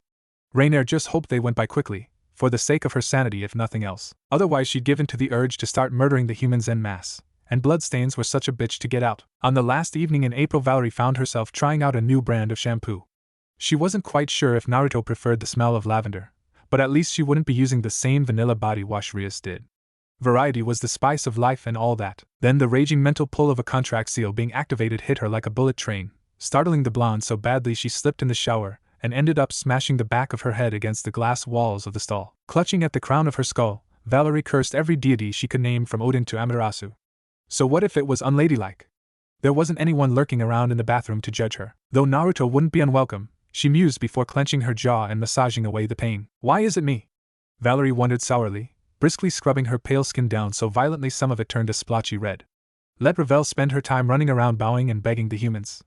It might even give Valerie a bit of time with Naruto without the threat of the other bishop sticking her nose in and interrupting every time she tried to kiss him. Satisfied she was clean and in no mood to relax beneath the warm spray of water, Valerie jerked the tap off with a shriek of metal on metal. Her pebbled at the sudden loss of heat, but the damper didn't let that bother her, quickly drying off and practically stomping back to her room. Half of her wanted to just kill whatever human it was that decided to summon her. It wasn't even fair. Her love had just finished hammering out the last details with the Belial clan and passed out contract seal a few days ago, and Valerie was already being summoned for a contract. In principle she didn't mind the work, but Valerie just knew that little grilled chicken slut would pounce on the opportunity to snuggle up to their king while she was gone. Valerie might have to put up with Ravel and any other wives Naruto collected so that her love could make political alliances, but she'd rather cut her own eyes out than let any of them get the drop on her. Naruto Gremory had never been with a woman, even if Uzumaki Naruto had, and Valerie intended to be the first. Not only would it make giving up her own virginity to him feel more special, but Valerie would make sure that Naruto knew no one could ever love him as much as she did. Forcing the annoyance off her face, Valerie tried to smooth her expression into something welcoming, and she dressed in an orange hoodie and blue jeans at whirlwind speed.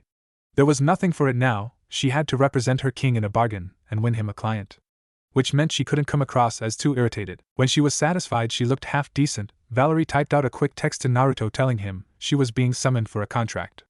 Then without waiting for a reply she turned on the spot, tearing through the fabric of reality so roughly the lines of her blood-red teleportation seal were jagged. Colors and sounds shifted, melding and twisting until Valerie found herself standing with her arms crossed in what looked like a bare concrete basement. Ah, hello Devil-sama. Valerie looked down at the balding middle-aged man kneeling at her feet, cocking a smooth blonde eyebrow at the expression of mixed fear and awe that he wore on his bearded face. The contract seal fed the information directly into her brain, and she knew she was dealing with Kurigane Sunio, a 45-year-old man with undetected prostate cancer. Hello, mortal. She greeted cool as a cucumber even though she was inwardly panicking and wondering what exactly she should say. If she fucked this up, Ravel would just give that smug little smirk of hers. I'm here to listen to the request you have for the House of Gremory. Now speak. Perfect. Just the right mixture of formality and intimidation. If she wasn't being watched at that very moment, Valerie would be jumping for joy. Ha!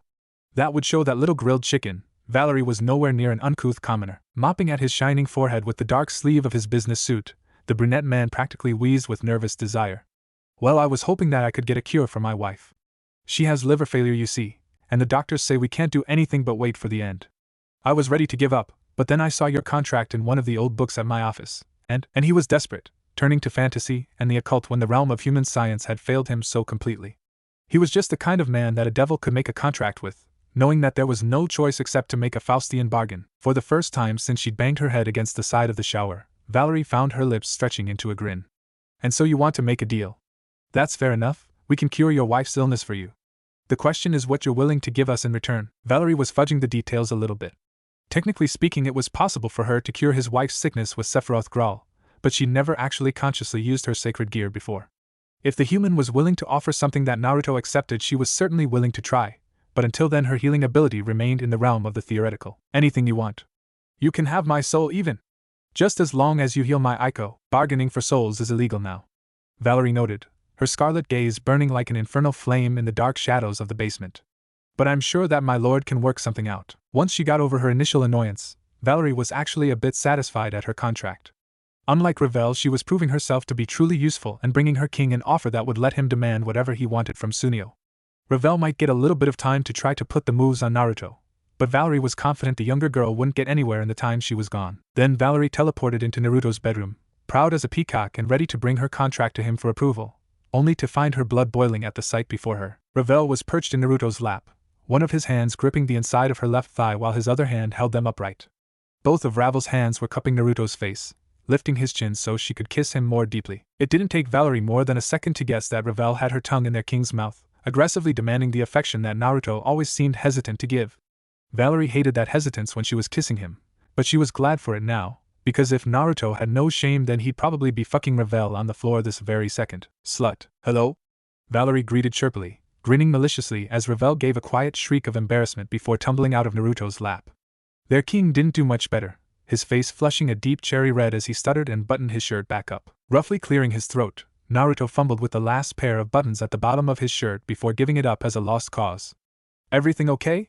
He questioned, not daring to bring up the borderline sexual situation that Valerie had interrupted. Maybe Naruto was too shy to do it, or maybe he was just too sensitive to do so. In either case, Valerie was glad, because then she didn't have to discuss her feelings on the matter with him. She couldn't lie for shit to Naruto. I was summoned for a contract. Valerie offered up, threading her fingers together so she could project the image of a detached secretary. One of the humans wants us to cure his wife's liver failure, and he says he's willing to give us anything to do it. I thought the best thing to do was to bring the deal back to you so you could agree to it or not. Naruto's face contorted strangely, like he wasn't sure whether to be happy or if he wanted to be angry. It made him look odd, his eyes drawn into tense slits while Valerie waited patiently for him to agree to Sunio's bargain or not. I want to say go for it, he admitted slowly, clenching a fist anxiously. But I don't want you to use that. The existence of Sephiroth Graal hung over all of them like the sword of Damocles, eating away at Valerie's mind and barely kept at bay by constant doses of blood from the more powerful members of their household. The sacred gear was a fearsome, maddening existence, and Valerie quailed inwardly at the thought of actually willingly seeking it out. But she was afraid of uselessness more. Valerie wasn't under any illusions.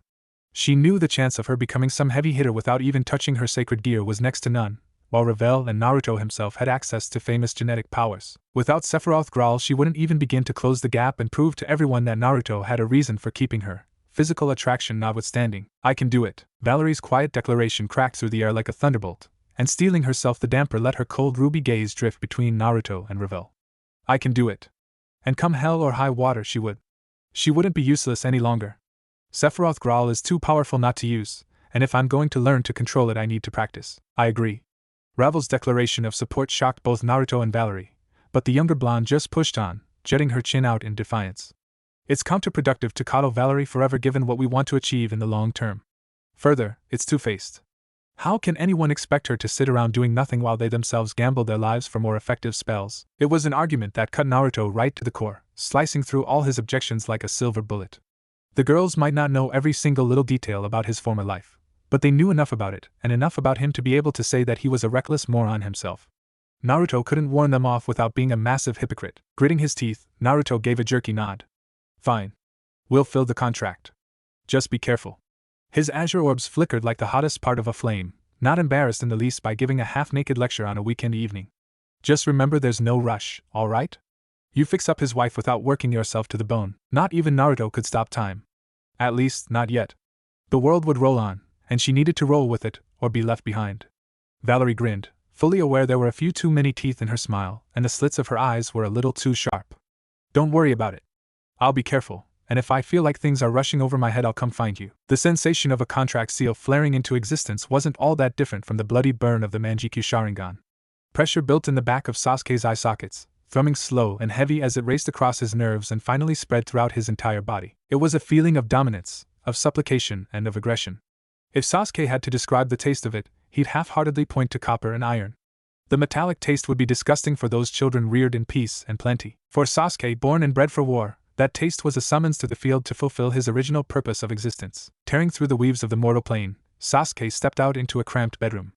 A stained futon was curled into the corner, and a shabby television was perched on the opposite wall with a little beaten table beneath it. He'd been summoned by someone from the lowest of social classes, so poor that Sasuke could see the wrappers of a dozen desperate instant dinners filling the trash bag that had been thrown into the third corner of the apartment. Everything was filthy and destitute, from the rusty half-kitchen to the barely private bathroom. Aoki Yoshino, Sasuke murmured, drawing deeply from the instinctive information the contract seal fed him.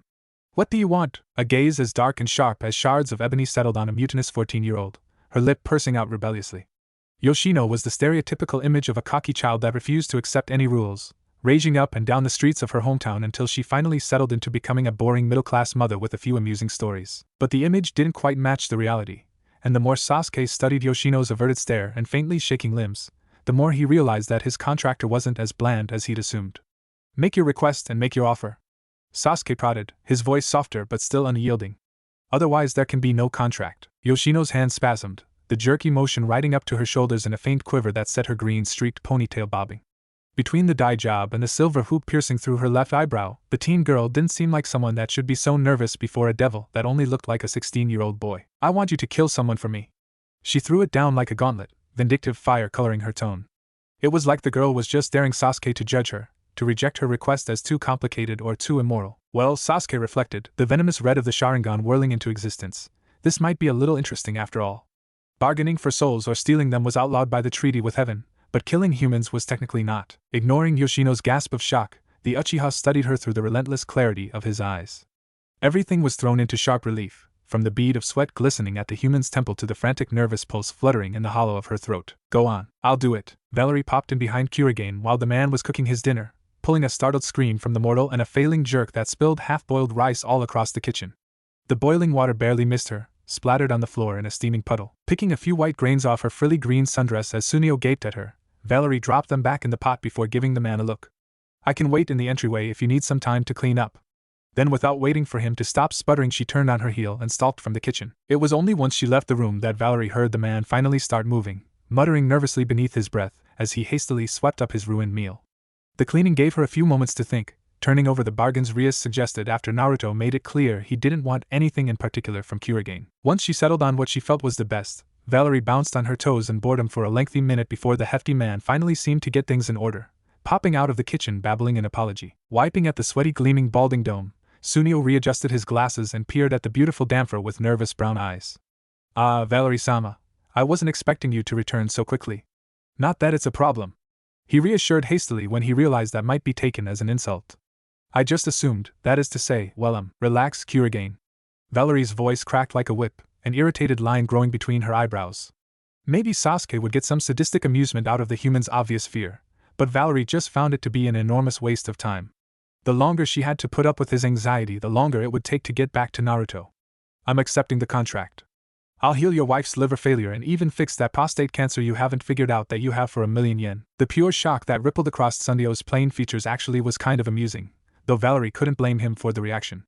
Her services were priceless comparatively, since while 1,000,000 yen sounded like a lot, it wouldn't even buy a car. She easily could have demanded much more from him. Patience. Better to be generous now and get any future contracts that Sunio and his family would ever make. More money was always good, but the Gremory clan wasn't exactly pinching pennies at the moment. A reputation for fair deals and compassion among the spiritually aware humans mattered more than profit. Not to mention that her king was a kind man and probably would have offered the healing for free if he saw how frantic Kurigane was.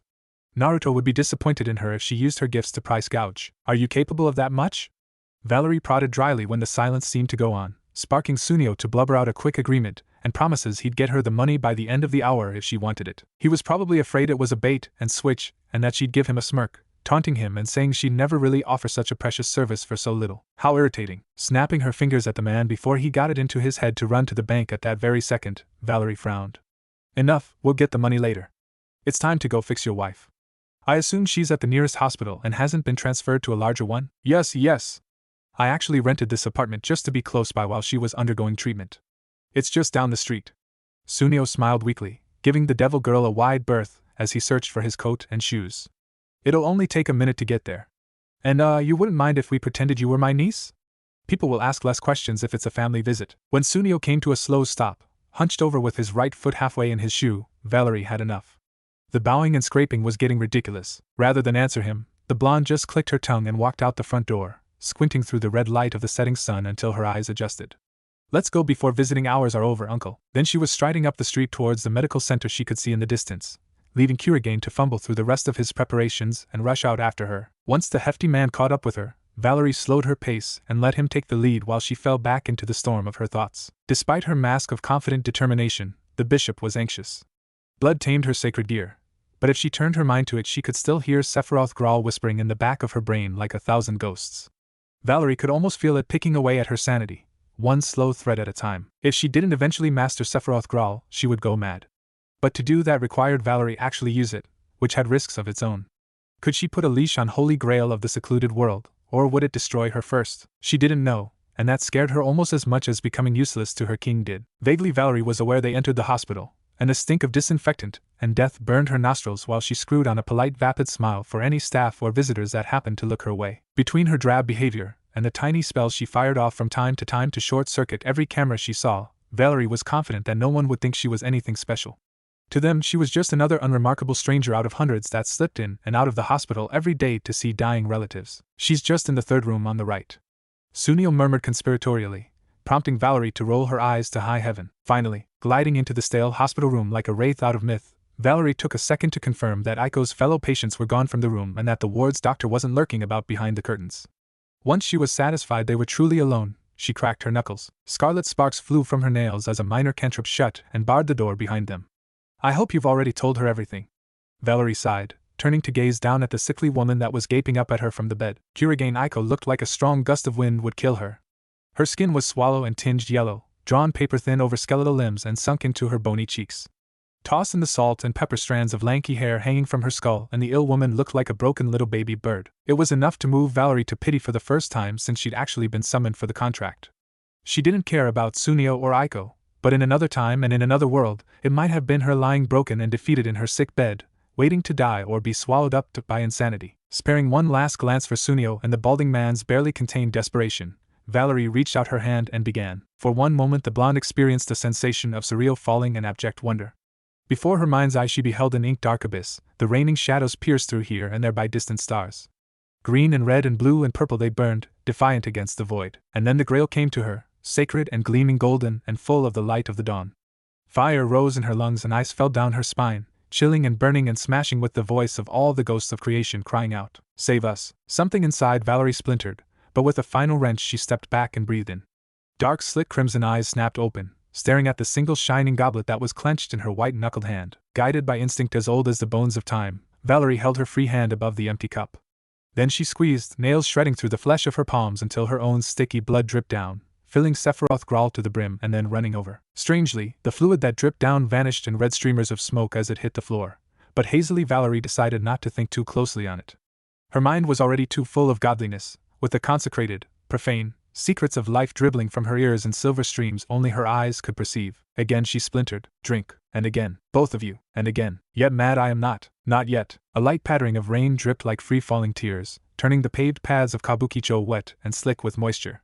Between the oily asphalt beneath his heels and the flickering neon signs that burned through the misty darkness, Sasuke felt right at home. In this modern industrialized wasteland where bars lined the streets and love hotels peeked out furtively from the alleyways, Sasuke felt the shinobi inside of him truly come alive. A fluorescent dystopia wasn't the same as the feudal dirt streets of Konoha, but it was close enough for him. Narrowing his eyes as a trio of brash young hooligans came up the sidewalk towards him crowing about their latest act of vandalism, Sasuke reached up and pulled the hood of his deep blue sweatshirt down a little bit more. He didn't have time to deal with idiot children who wanted to prove their so-called masculinity. Once he passed them by without a second glance, Sasuke turned into the first alley on the left so he could lean his back against the wet brick wall. His Sharingan sputtered into being like an electric ember, glowing faintly as Sasuke looked across the thoroughfare at a particularly grimy saloon. Revenge, huh? Well, he wasn't enough of a hypocrite to complain or moralize about it. Aoki's story wasn't particularly unique or compelling. Her father had been a layabout while her mother slaved to make ends meet, gambling their family deeper and deeper into debt at various local dens. Eventually he borrowed from the wrong loan shark, and when he couldn't pay the man back, Yoshino's father had been killed as an example while her mother was told to shoulder the debt. It was a story that had happened 1,000 different times in 1,000 different worlds, and Sasuke was just jaded enough not to go out of his way to offer charity for every sob story that reached his ears. He could have asked Rias to pay the debt off if he wanted to, but Sasuke wasn't that involved in the idea of sympathy. But blood and vengeance was something that Sasuke knew down to his bones, and intrigued him enough to take the deal. Once Sasuke took Machi Kenichi's life, Yoshino would abandon the Buddhist teachings of her family, converting to Christianity and raising her children in the faith. She would also never bargain with anyone besides Rias or her peerage. A bit too complex of a contract for a simple murder, but Yoshino had agreed to it, and Sasuke really didn't see any alternatives. She was a 14-year-old girl living on the edge of poverty. So since he couldn't get cold hard cash from her, Sasuke would at least lock down the passive power her worship generated for Gehenna's allies and make sure any descendants she had did the same. Rias might even be impressed at his forward thinking, as long as he didn't make a habit of undercutting rival pantheons in every contract he made. Exhaling a warm puff of white steam in the chilly air, Sasuke looked both ways before ambling across the street, hands in his pockets. Machiai supposedly spent his Wednesday evenings drinking his face off at Rock House Western, and if the man had stuck to schedule he wouldn't be making it home alive. When the bouncer moved to ask Sasuke for his ID, the Uchiha glared at the man so violently he just gulped and let the Uchiha pass. A man might be willing to fight for a paycheck, but humans were not so far removed from their instincts that they couldn't recognize the presence of something greater than mere mortality. The sour scent of mingled tobacco and rice wine slapped Sasuke in the face when he stepped into the poorly lit bar.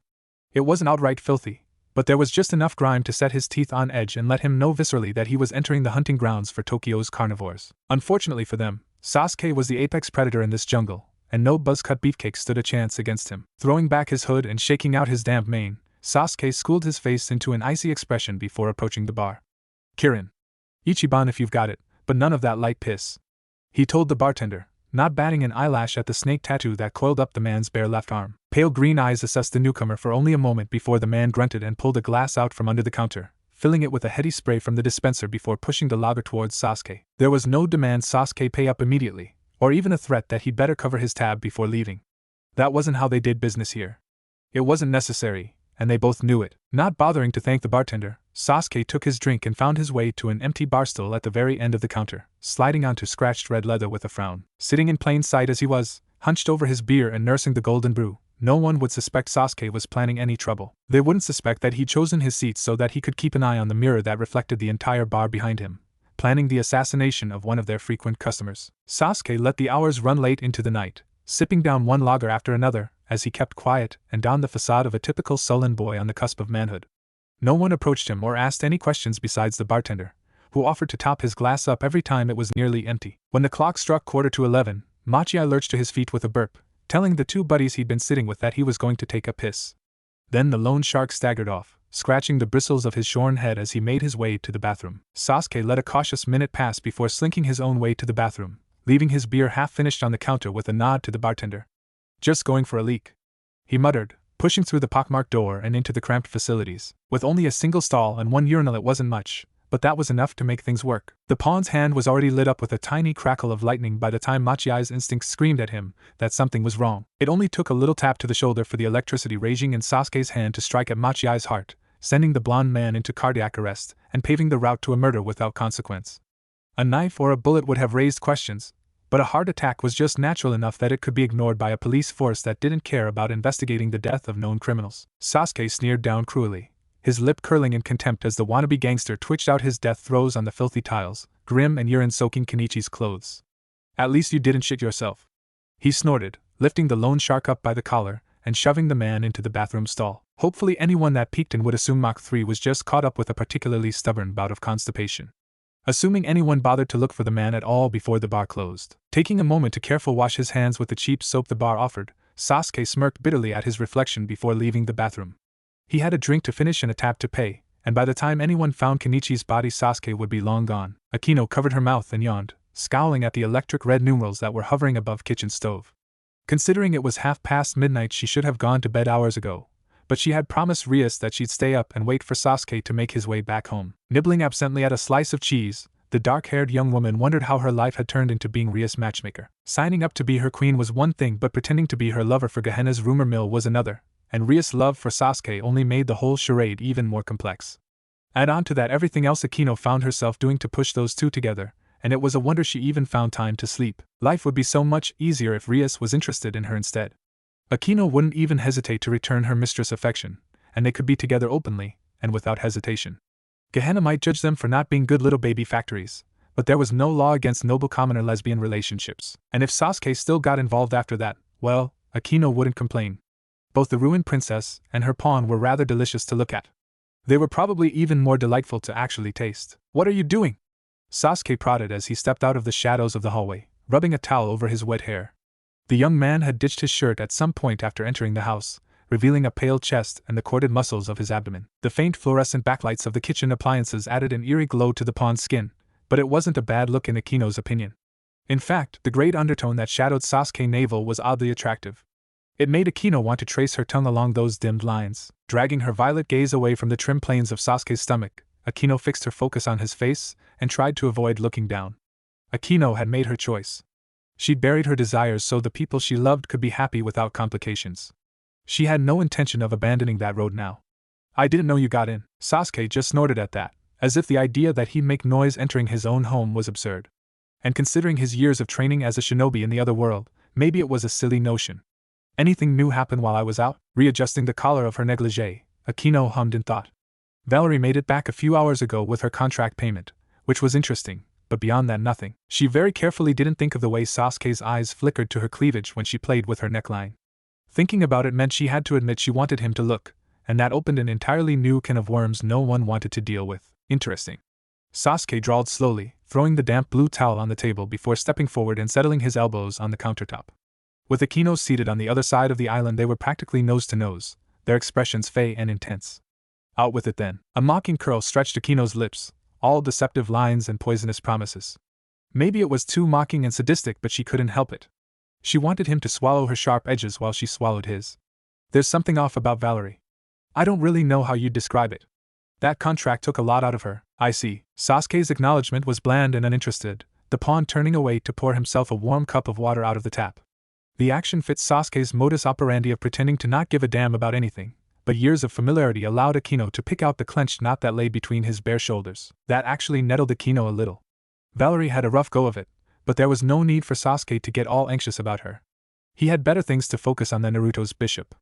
Rias for one. Kunou was definitely not the other. Definitely. Combing a few errant strands out of her eyes, Kunou quirked a small grin at Sasuke's tense back. That said, I'm not too worried about it. Naruto has a good handle on her, so we should have some warning if she decides to go off the rails. A sardonic chuckle burst from Sasuke's throat as he set his empty glass aside, but he didn't dispute Kunou's little theory. Instead, he just turned on his heel and strode across the cramped kitchen to loom over her. True enough. Now, you should be in bed at this hour rather than lurking here and stuffing your face with cheese. Is there something wrong with cheese?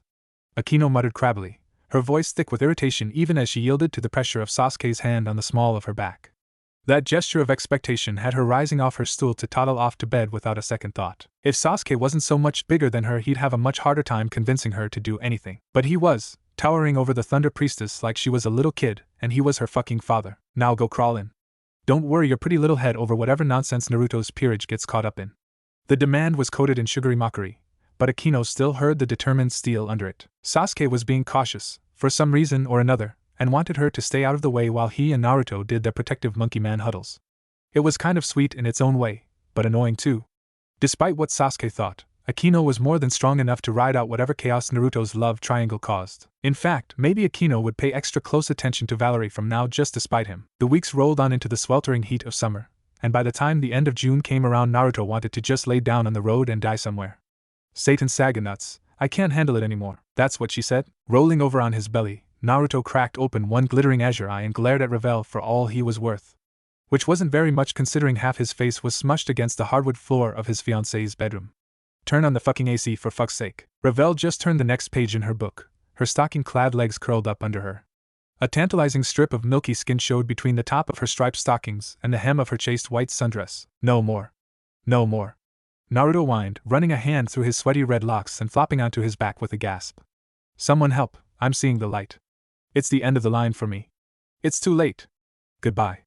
Then he closed his eyes and went limp, tongue lolling out. Oh, and someone tell Sasuke to get rid of my dildo collection before Mom finds out about it. That would make things pretty awkward at the funeral. Snorting at that, Ravel finally gave in and shut her copy of Heidegger's Being in Time. Fine, we'll go out back and swim in the pool for a few hours. Maybe that'll stop your bitching. Naruto came alive at that, surging to his feet and tearing his t-shirt off with a grin. A few beads of eye-catching perspiration glistened over his sleek stomach. Perfect. Last one out has to pay for the ramen. Then he was gone, the sound of his bare feet slapping over the floor fading into the distance, as the Gremry heir raced back to his room for a change of clothes. Ravel smirked fondly, shaking her head as she lazily crawled out of her bed and made her way over to the closet. She wasn't dumb enough to think she could beat Naruto to the pool, but she knew that she could still dazzle him once she got there if she picked the right outfit. Poking through the handful of swimsuits that hung from their thin brass coat hangers, Ravel hummed absently in thought. She instantly dismissed the Ko Academy one piece as too conservative, and what looked to be nothing more than a couple of red strings as too risque. Her dumbass brother had probably thought sneaking that into her wardrobe was a good idea. What would convey both sensuality and innocence? Ravel still struggled sometimes with picking the perfect fashion, but oddly enough said idiot brother's lessons always came through for her. Honestly, Riser might be a bit of an idiot savant. She tried very hard not to think about the borderline sexual incestuous absurdity that came with asking Riser for fashion and romance advice. Gehenna's taboos were few, but that was one of them. Genetic bottlenecks were a very big no-no for devils. Eventually the blonde put her brother out of her mind and settled on an orange bikini with bright blue ruffles. For some reason Naruto was obsessed with the color, and it wouldn't look too bad with her complexion, so it was probably suitable. Ravel changed her clothes in a trice, keeping one wary eye on the unlocked door as she shimmied into her bikini bottoms. Her sundress she left in a crumpled ball in the corner, figuring she could clean it up later as she rushed out into the hallway. Making her way across the mansion the Gremry clan had bought and renovated once they'd decided to start spreading their influence into Kunou, Ravel repressed a grin. Sure, she'd been enjoying her book, but a private pool party with her fiancé would be better, much better. Maybe she'd even sneak a few kisses. Ravel might even get to escalate her seduction of the redhead. Naruto had stopped treating her like a child, but he was still so irritatingly worried about doing everything perfectly.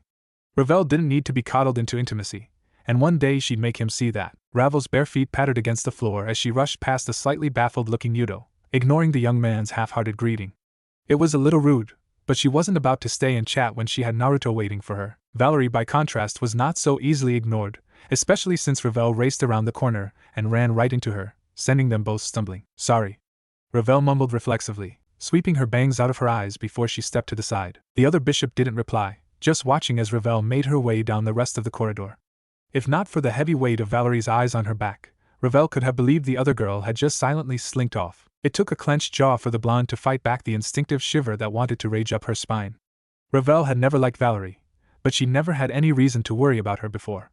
Compared to the mutual resentment and distant civility of before, the concern Ravel was starting to feel was very new indeed. Even Kunou had seemed to notice something was strange before apparently getting distracted by something new and shiny. Maybe it was the miserable contracts that rolled in from time to time asking for the damper's miracle healing, or maybe it was the effort Valerie was putting in to master her sacred gear. Ravel couldn't be sure. But there was something dark and brittle now in that slit crimson gaze that she didn't like. Ravel didn't want to see those shadows grow any deeper. For all of their sakes. Scowling at the heat, Raynare fanned her face with an idle hand, furtively casting a tiny ice spell that brought blessed coolness to her tiny self-made breeze. If Raynare had a choice, she'd be on a white sand beach somewhere sunbathing in the nude, perhaps in the company of a few interesting individuals. But instead she got a go from mission to watch a mouth-breathing pervert and had to stand around in the urban summer watching said pervert struggle his way through a high school soccer game. What a wretched sideshow her life had become. If her mission extended into perpetuity, Raynare imagined she'd have killed herself out of boredom by the end of the year. At least she got to see that Gremry idiot run around with that delightfully miserable expression on his face. A little bit of itching powder in the little prick's jockstrap had worked wonders. Giving one last sigh of ennui, Raynare folded her hands in her lap and lounged back against the bleachers, lazily watching Haidu as he puffed and gasped his way across the field. She'd never been enough of a fan of sports to learn all the rules, but going by the clock the match would finally be over in 3 minutes. Then she could make her move. Raynare drummed her fingers on her knee, chewing the inside of her cheek for a few seconds before stopping dead. Fuck, she was actually nervous. The fallen angel wasn't afraid by any means, but she had only one chance to tie everything up neatly, and she didn't want to fuck it all up. Failure would be survivable, but that didn't mean it would be enjoyable. Though with how stupid and unaware Haidu seemed to be, she didn't think it was failing was all that likely. In fact, it almost made her want to laugh. This utterly bland and mediocre boy was supposed to be the next legendary Red Dragon Emperor? Compared to Vala he was a slug, a dust mite. If God were still alive she'd accuse the old bastard of enacting some kind of twisted black comedy for his senile amusement. Pitting the grandson of the original Lucifer against some no-name human was charmingly cruel. Still, it was all the better for her. An ignorant human was no threat to her, and if he died tonight he'd never grow to be one. It was such a waste though. If Azazel hadn't taken Valian as his own son, it might have been worth it to try and turn Haidu into her personal toy. The things she could accomplish with that kind of power behind her made Raynare want to drool. Alas, there was no way any lasting truce could exist between Drake and Albion, and Raynare had no intention of cuddling an imbecilic serpent to her only to have him murder Vala in a few decades. Maybe Azazel would forgive her for it, but that didn't mean that her general wouldn't grieve at the loss. No, it was much better to just kill the boy now before he became a threat. Otherwise he'd keep drifting into the Gremry clan's sphere of influence, and eventually put the power of boosted gear at their service. Just the thought of the devils getting their hands on the Longinus put a cold tingle of fear in her spine. That could never be allowed to happen. The Grigori were already the weakest faction within the biblical pantheon. Losing even more ground could lead to subjugation or extinction at the hands of the devils or angels. Raynare swallowed dryly as the referee gave a screeching whistle to signal end of the game, and a victory for the home team. Show time. No pressure. Hopping to her feet with the crowd of fellow students, proud parents, and bored siblings, Raynare allowed herself to be swept forward by the crush of bodies. A smile slid onto her face with the practiced ease of centuries of experience, and the fallen angel waited until the herd thinned out before approaching. Issei lurked by the water cooler, wiping the sweat from his tired face with a fluffy white hand towel. It was kind of pathetic that none of his friends or family had come to see his first game, but Raynare put that callously amused thought out of her mind. She had a role to play. Haida-kun? Raynare chirped, her expression all innocence, and her voice sweeter than syrup. A minor illusion sprayed a faint blush across her cheekbones. That was a good game. Issei flushed as red as a tomato, stuttering thickly with shy confusion. Thanks? Brown eyes flickered from the young girl to the rest of the slowly dispersing crowd and back again. You're Amano-san, right? Nodding with a tiny smile, Raynare tucked a strand of her glossy midnight dark hair behind her ear. Then she peeked up through her eyelashes at the lanky brunette. Amano-yuma, we're in the same class. She clarified in a slow, halting tone. Men like Haida like shy, vulnerable girls, and she played that role to the hilt. I was wondering. Issei fidgeted, the light in his gaze shocked and almost manic. He practically exuded the air of a nervous young virgin that had never spoken to a pretty girl in his life before. Hooking him was like shooting fish in a barrel. I really like you. Please go out with me? Huh? Issei just short-circuited, his mouth falling open into a slight gape as he stared at Raynare like he just had a stroke. It was rather unflattering, if she had to say so herself. Her patience paid off though, when the blush on his face intensified and spread down his neck as he vigorously agreed. The illusory flush on Raynare's face deepened, the fallen angel nodding faintly as she took a few steps away before turning back. I see you sometimes when I'm walking to school in the mornings, so we can walk home maybe?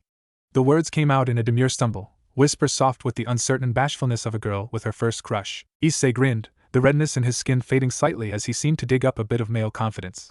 Or maybe his balls finally dropped in that moment. Either way, he consented easily to her little request and followed at Raynare's heels like an eager puppy as she led the way from Ko Academy's soccer field. What do you like to do, Amano-san? Issei forced out, holding his gym back against his side as the pair crossed out onto the streets, the dark asphalt lit up with the golden-pink light of the setting sun. Besides soccer, I guess. Raynare repressed the urge to roll her eyes, instead dropping back to link their arms together. Predictably, Issei practically steamed at the ears, leading her to wonder if she'd ever been so easily flustered. Well, to be honest, Hayato and I really like playing online games. It was even true, Raynare chuckled inwardly.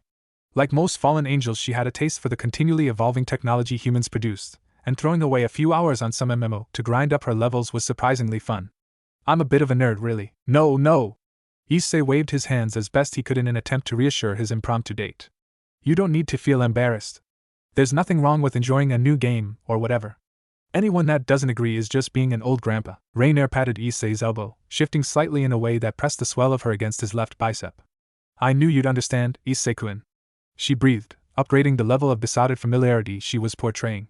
Between her physical beauty and the person she was pretending to be, Issei didn't stand a chance. The rest of their little stroll passed in a similar fashion, Raynare deflecting or making up pointless small talk with the ignorant human while she kept a keen eye on their surroundings. She couldn't detect any supernatural beings watching them, and even if she was really alone, there were still certain unspoken rules to go by. She could hardly whip out a spear of light and stab him with it in the middle of the street. Red sunlight slanted away as the night went on, with Issei easily distracted by the enthralling presence of a beautiful young girl finally expressing interest in him for once in his life.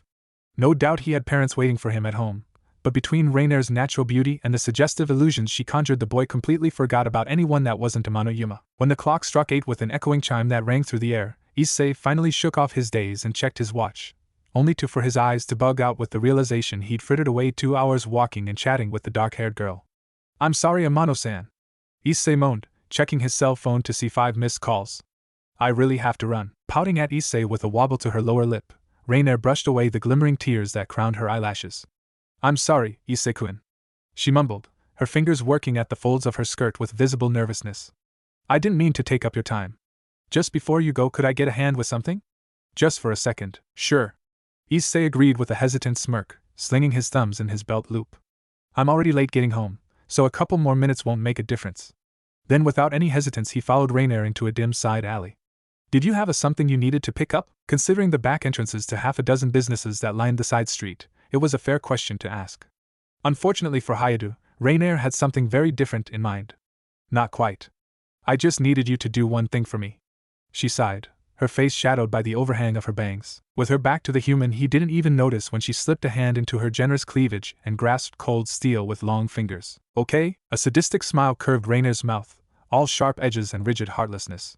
I need you to die for me. In that second she shed all the gentle caress in her words, leaving only hungry iron as she whipped out a black pistol and pressed the barrel against Issei's bone. Or is that too much to ask, Issei-kun? It is. A new voice cut in, deep and cold with the promise of a true grave and the end to centuries. A flash of searing sacred light laid Raynare's cheek open to the bone, her very blood steaming with the purifying force left in the wake of a spear she hadn't seen in 400 years. And for the first time in ages, Raynare knew real fear. There was something to be said about mortality. Coming in sudden contact with it brought Issei a mixture of clarity and hysteria.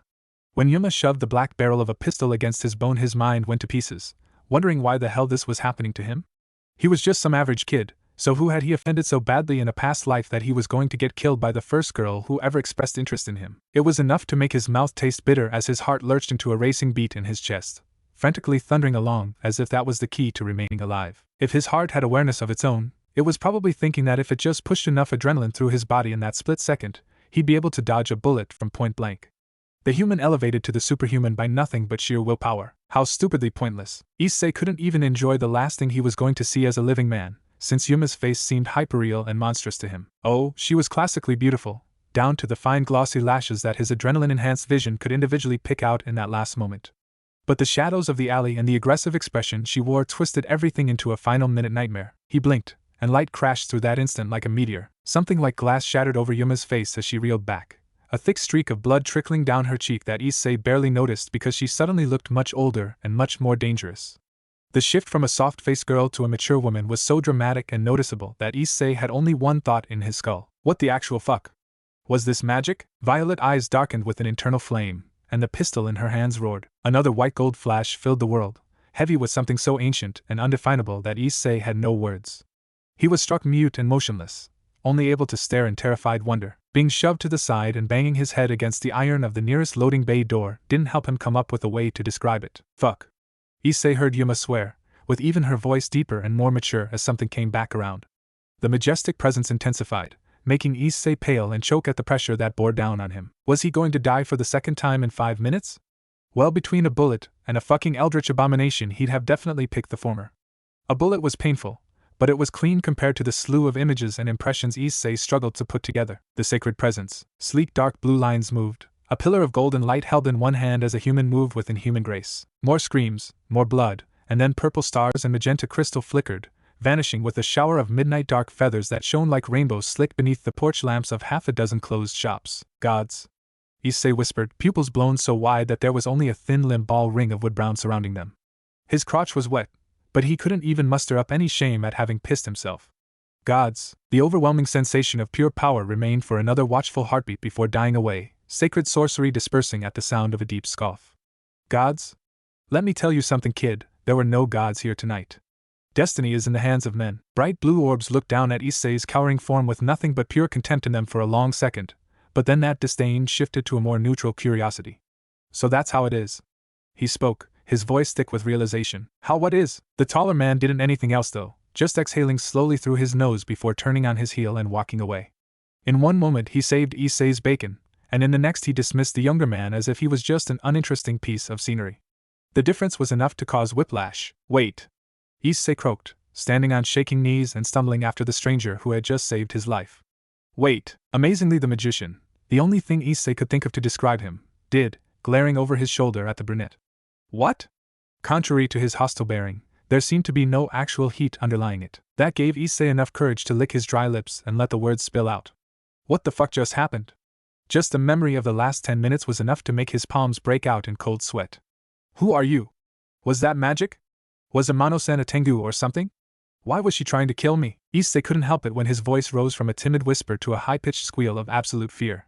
He was just a normal kid, for heaven's sake.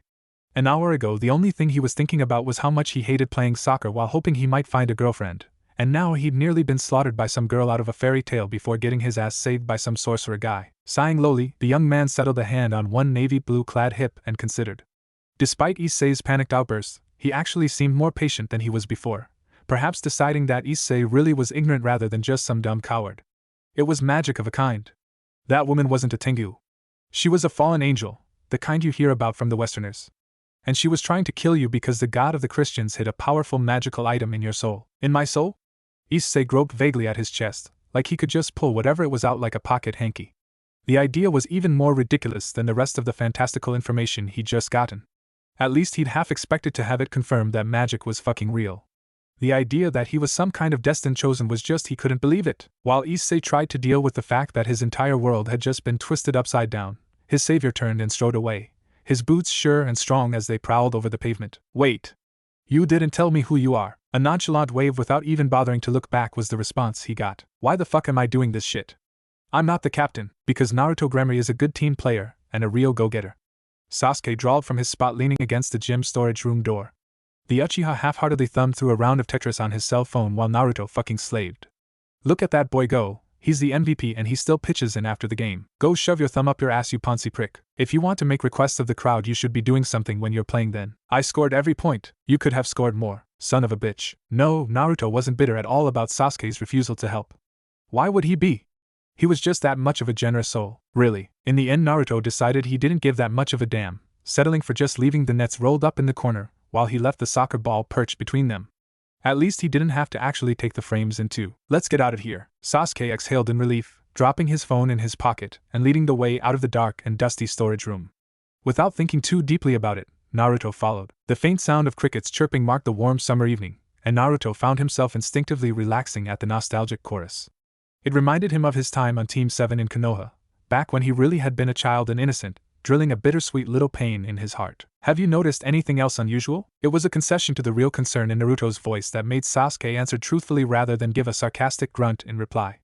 Akino watched her for a few days before getting bored with the whole thing, but nothing dramatic happened to interest her beyond that. And I haven't seen any more than you have. Naruto wasn't sure if he should consider that good news or bad news. On the one hand, Valerie hadn't done anything that would suggest she was going off the rails or about to have a psychological breakdown. On the other hand, Naruto wasn't blind. His bishop had been growing increasingly tired and silent as the weeks went on. Without some obvious proof to wave in her face that something was wrong, Naruto's attempts to talk to her only had her telling him over and over that nothing was wrong. It's obviously the Longinus. Just order her to stop using it. I thought about it. Naruto muttered, a deep frown pulling at his lips. But I didn't think that would be fair. While he was getting more worried about Valerie as the weeks went on, he wasn't enough of a hypocrite to tell her to stop taking contracts and stop training. He'd never let anyone prevent him from trying to get stronger, and the thought of putting that pressure on her didn't seem right to him. As much as it irritated him, all Naruto could do was stand back and wait.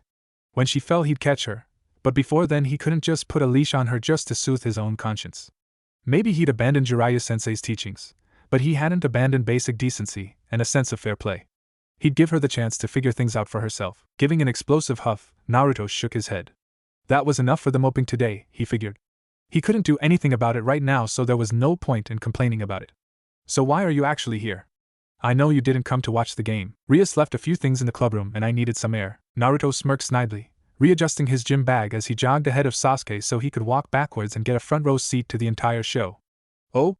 Sounds to me like she's got your balls in her purse, making you run errands while she gets to chill at home. The Sharingan flickered very briefly in Sasuke's gaze, just long enough to signify promised violence before fading back to cold black. Devil eyes weren't exactly kosher among mortals unaware of the supernatural. I offered, because I wanted the walk anyway, and it was no skin off my back. Maybe if you understood the concept of give and take you wouldn't still be failing to balance your romantic relationships. Involuntarily, Naruto winced. Fuck man, that was a low blow. Then his expression turned wicked.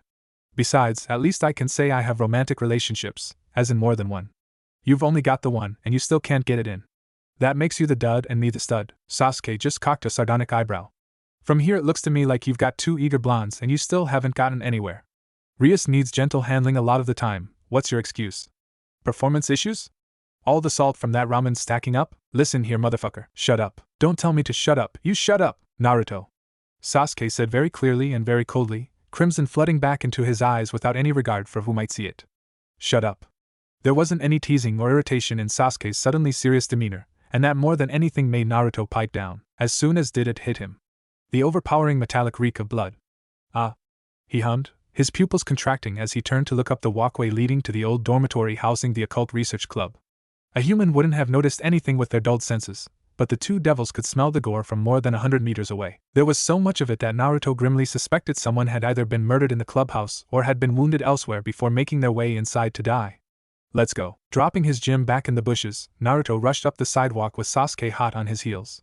But once they reached the front doors they slowed to a cautious creep. Naruto reached out and pushed, the double doors swinging inward with barely any pressure. The lock was broken. He gave Sasuke a significant look at that, stepping inside on silent feet and with shallow breaths, which was probably ideal, since even that was enough to make him want to throw up. A full inhale might even have him spewing chunks everywhere. Tiptoeing their way up the stairwell, Naruto grimaced at the thick puddle of blood he stepped in, the ruby liquid staining his white trainers and soaking into his socks. Every step after that had sticky cold syrup slurping up between his toes. "Get ready," he whispered, bringing his hand up in a ready position that would let him call on a Rasengan at any moment's notice. Behind him he knew Sasuke was tense, and ready to launch a Chidori at the first sign of hostility. As prepared as he could be, Naruto slipped into the main clubroom before stopping halfway through the door in shock. "Fuck." He cursed loudly, dropping all thoughts of combat, and lunging across the room to hover over a bundle of blood and black feathers. "What the hell happened to you? What the fuck do you think?" Raynare growled, coughing out a hefty mouthful of red-tinged phlegm. She cracked open one bloodshot purple eye to give him a hateful stare before shuddering and falling back into a stupor. She didn't seem to have any energy for arguing, so Naruto didn't press her, stripping off his t-shirt before kneeling down to press the balled-up cloth against the gaping wounds that lined her stomach. It didn't do much to staunch the flow of precious vitality, but it was better than nothing. Finding a dying fallen angel on the floor of the clubhouse was pretty high on the list of things he wouldn't have expected to see today, but if she'd been attacked he supposed she didn't have anywhere else to go. Gehenna and Michelin were allies, and she could hardly limp her way home if someone was hunting her. "Idiot," Sasuke murmured, reappearing with a thick glass bottle in his hand that Naruto recognized on sight as being from Ravel's Phoenix Tear stash. His bishop's paranoia and insistence on hiding at least one bottle in almost every room had been annoying as fuck, but he definitely saw the benefits now. "Hold her head up." Ignoring the crimson sludge practically coating his palms, Naruto slid one hand under Raynare's back and propped up the unconscious woman so she was mostly upright. "Do it," Sasuke sneered but didn't argue, unscrewing the cap before dumping the precious regenerative elixir all over Raynare's abdomen. Steam rose as wounds closed, and her breathing seemed easier, but she was still deathly pale. The tears could heal injuries but not regenerate organs, which means she might still die if she'd be gouged too deeply. "Wrap her in some blankets," Sasuke ordered, jumping back to his feet before rummaging back around in Rias' desk. "We're going to have to teleport her right to the house and get Valerie to heal her. We don't want to deal with the Grigori asking about why their agent died in our office." Glaring at the Uchiha, Naruto laid her gently back down before doing as he said. He wasn't doing it for Sasuke, but that school uniform had seen better days and whoever had fucked up Raynare had done a number on her clothes too. "Let's just get out of here." The soft pink rays of the dawn pierced through the shadow of the night, but to Issei it made little difference. He'd spent the entire evening after getting home lying in his bed and staring at the ceiling.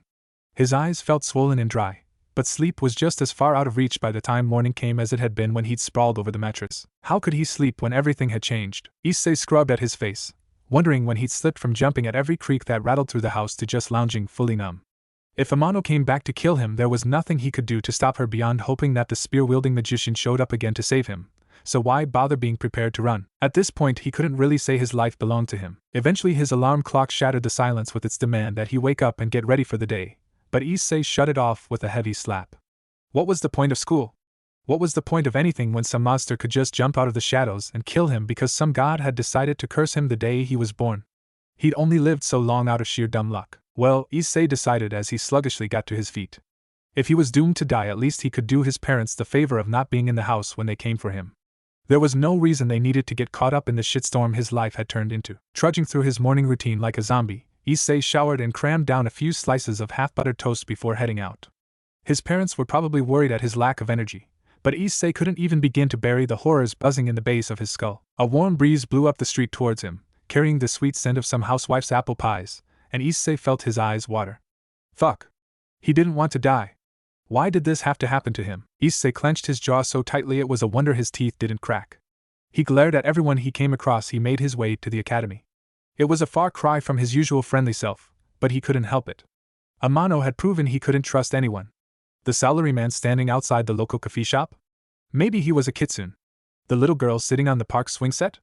Could be born to a family of magicians. The world was much bigger and much scarier than most people thought it was. They had no damn clue that the power of science and human rationalism had nothing on forgotten spirits and dying gods. They had no idea that there really were monsters under their beds, waiting for a chance to strike out and kill. Yo, Issei. Squinting at Matsuda as his friend from middle school jogged up to meet him, Issei wondered. He wondered if the other boy's love for porn was normal for a teenaged boy or if Matsuda was secretly one of those Western incubus demons. He wondered if that shaved head was natural, or if Matsuda was a balding monkey yukai in disguise. Did he really know the other boy at all? Or was there some monstrosity lurking underneath that human face? Issei shivered, hunching his shoulders and nodding back unenthusiastically. Hey, so listen.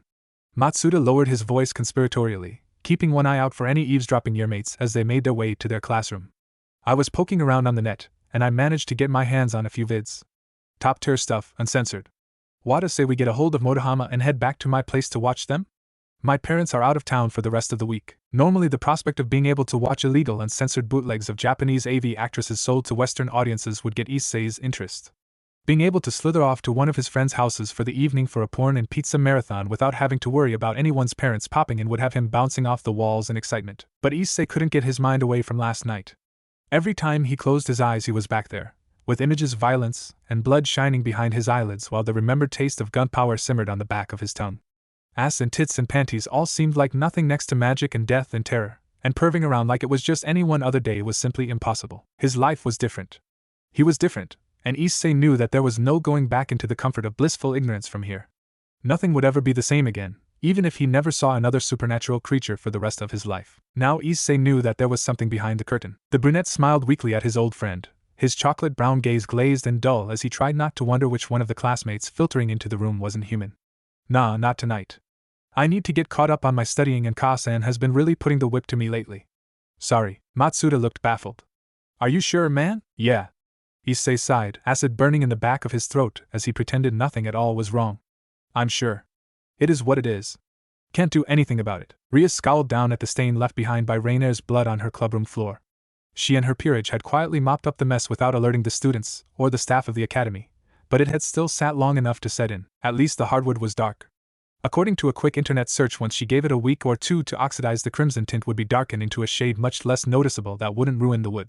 Having to replace the floor would lead to too many questions from the school and the cat would be out of the bag. I still don't know why you don't want to call Gramps in.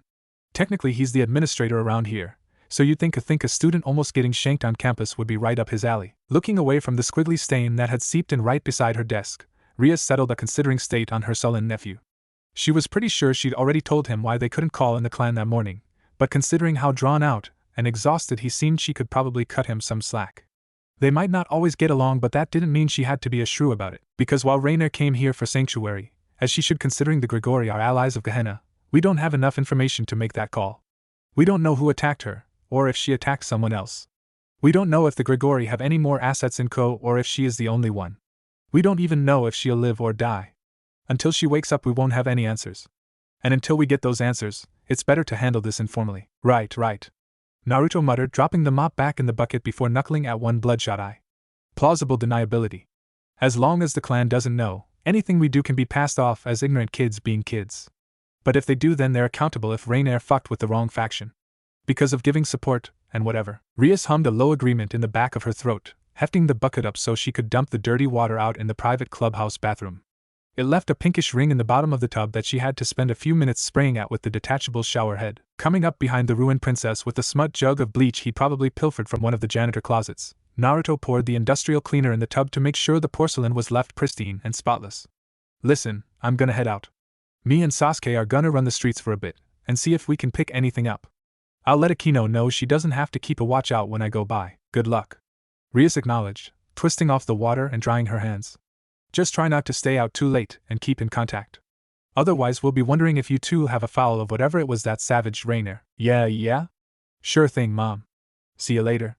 Then her nephew was gone, leaving Rias alone with her thoughts and her worries. Contrary to the cool dispassion she displayed when answering Naruto's question, Rias was much more concerned than she let on. It wasn't necessarily that there was someone out there that could hurt or kill Raynare. Rias could do that herself without too much trouble. Rather, it was the thought that there was someone out there that would. Even if Raynare was arrogant and personally unpleasant, she was still what amounted to a de facto ambassador of the Grigori. An assault on her could be taken as an assault on the entire fallen angel government. Someone that was willing to do that had to be ignorant, insane, or absurdly powerful. Obliviousness and madness were easy enough to deal with, since it would just mean some idiot had shot first without thinking about who he was shooting. Someone like that was easy enough to put down, if a bit of an inconvenience to sniff out. Someone who was so powerful they didn't have to be afraid of tangling with the Grigori, though that was someone that could kill Rias and her makeshift family without breaking a sweat. Running to her father without trying to solve the issue on her own would look weak and get the clan involved, but the risk of violence would probably be reduced. Unless it had been more than one person that had gone after Raynare. An organized group, or even a formal faction. The thought of Ko descending into a battleground for a conflict between the Grigori and the Edo Yukai made her guts turn to ice. Something like that might escalate to a full-on war between the Shinto pantheon and the biblical one. I hope you're not lurking here waiting for me to start looking over more paperwork.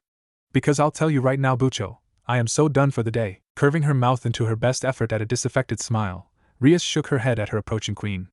Nothing like that, I just thought I would ask if there was anything here you wanted to take home before we lock up. Aquino pursed her lips, letting her gaze rove across the bookshelves and the papers scattered over Rias' desk. The violet light in her eyes went flat as she studied the mismatched bloodstains that marked the floor of the clubroom from one side to the other. No, I can't think of anything I'd want to bring. Let's just go before it gets too much darker. Stuffing a few books in her school bag, Rias very carefully didn't comment on the icy neutrality in Aquino's voice or the fact that a devil's vision was hardly reduced at night. All right, she declared instead, slinging her leather messenger bag over one shoulder. You go first since I have the keys. Neither one of the young women spoke as they made their way out into the cool evening air, locking each door carefully behind them until they were standing on the winding path that led back down to the rest of the academy grounds. Long minutes passed as they walked together in silence, Rias turning over the situation in her mind in an attempt to find the best way to approach it. Aquino was a very direct girl in general, but she could be touchy about her childhood and certain other personal issues. Would you like to stop somewhere for ice cream on the way home? She offered eventually. Frowning faintly, Aquino looked over to stare quizzically at the redhead.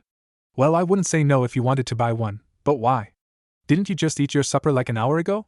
You can't be that hungry, can you? Ah, well. Rias shrugged, studying the distant horizon. Pink and indigo mingled at the skyline with the dying of the sun. But soon enough the sun would return, reborn and vibrant. It made her wish their lives were that easily renewed. I thought maybe you'd like something a bit sweet. The confusion on Aquino's face intensified for a heartbeat, before it was swept away by realization. Black venom and a cold burning anger twisted the half-breed's expression into a rictus of remembered betrayal. So you thought I needed a bit of comfort food?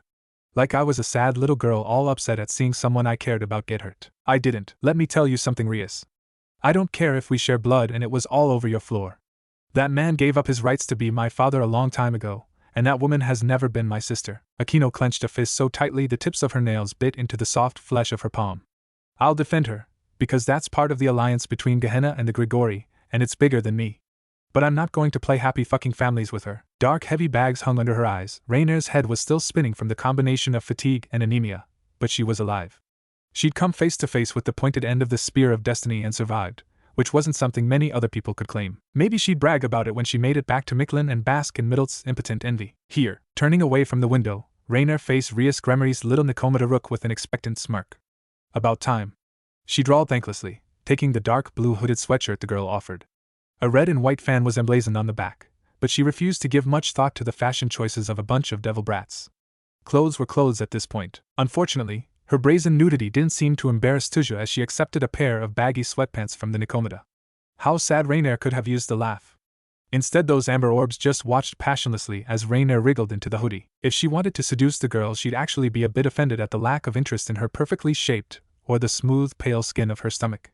I suppose they want me comfortable before the interrogation? The sarcasm thickening her tones didn't make Kaneko balk, and with a click of her tongue Raynare just gave it up. There was no fun in teasing someone that had too much water in their veins to respond. It was only worth it when she could see the way their rage flickered across their nerves. Anything less was simply too tepid to enjoy. Slinging the black baggy pants on in a way that gave little peeks at her navel when she stretched, Raynare tied off the waistband before heaving an irritated sigh. Out of the way then. And without waiting for Kaneko to move, Raynare pushed on past. A violet stare in the same shade as her own greeted her once Raynare made it down to the first floor. Aquino leaned against the wall with her arms crossed and a blank mien. Her half-sister was determined not to acknowledge their relation in any meaningful way, and Raynare was perfectly content to let her. Without pausing to even recognize Aquino's presence, Raynare kept moving until she was standing before the two Gremory brats, one hand on her hip while the other hung loose. I'm told the two of you had your hands in cleaning up the scene and taking me back here. The Grigori won't forget that. It was as blandly polite as Raynare could manage. Then she went to flee out the front door. Wait, what? Naruto shouted, rushing ahead to bar Raynare's way with an utterly baffled expression on his face. That's it. You need to tell us what's going on. We found you bleeding to death in our clubhouse. You owe us that much, don't you think? Maybe if Raynare was a kinder person in general, or maybe if she was at the least better disposed to devils, she'd give a damn about the kid's curiosity. Sure, he'd helped her out of a tight spot and she wouldn't forget that if there came a time to return the favor. But that didn't entitle him to start sticking his brash nose in her business. Looking down at the indignant redhead with a glacial glare, Raynare denied him.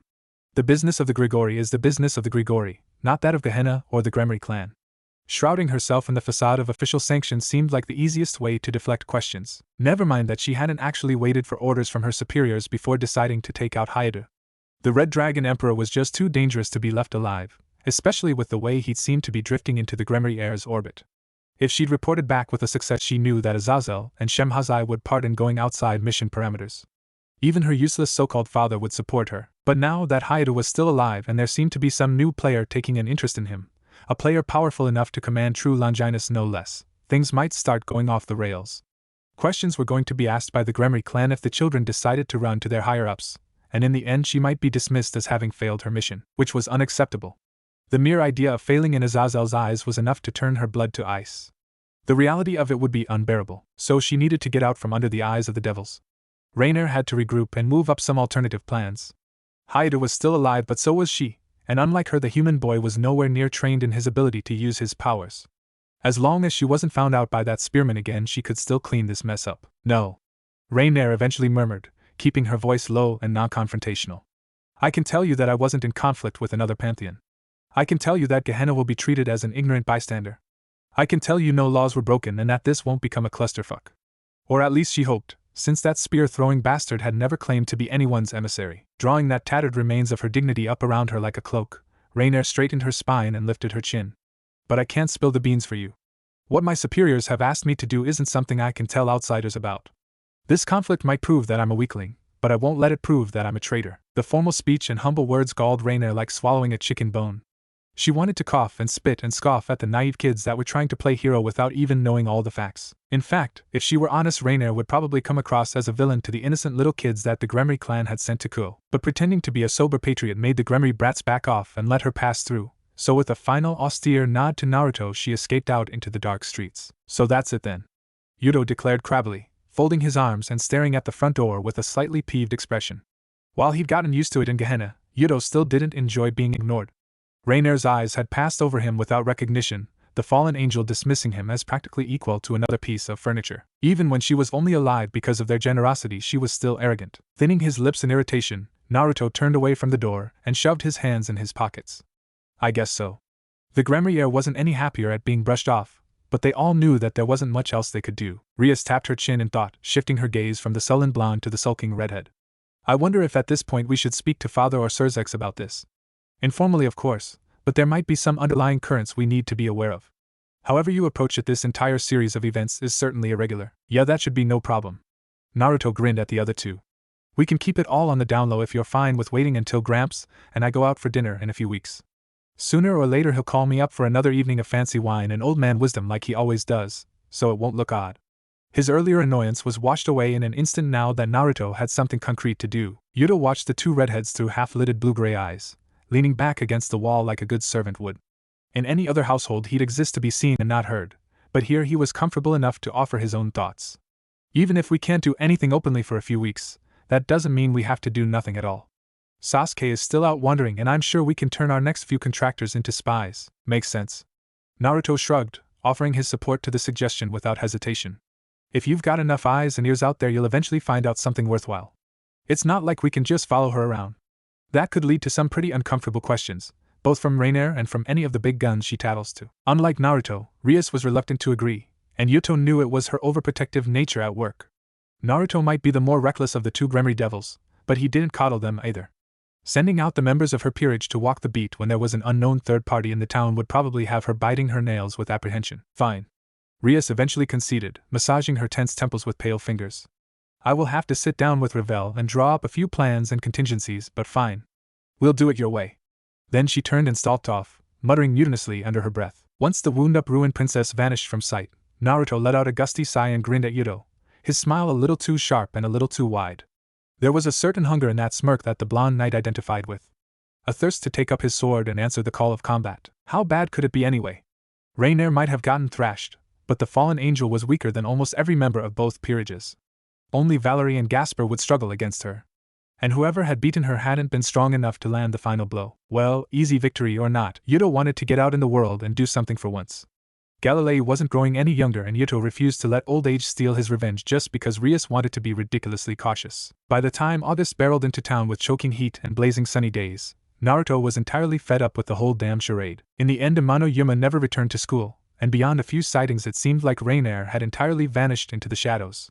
Their attempts to drum up more information from the rumor mill were worthless.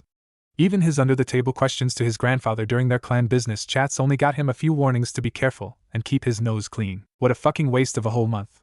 The only bright side in the entire shitshow was that a few weeks back Valerie seemed to snap out of her funk for some reason and had pretty quickly bounced back from the edge of exhaustion. Naruto tried to feel properly grateful for it, but the atmosphere at the house had grown too tense for such simple joys. The sheer lack of even a scrap of information from any of their sources hadn't calmed their makeshift home.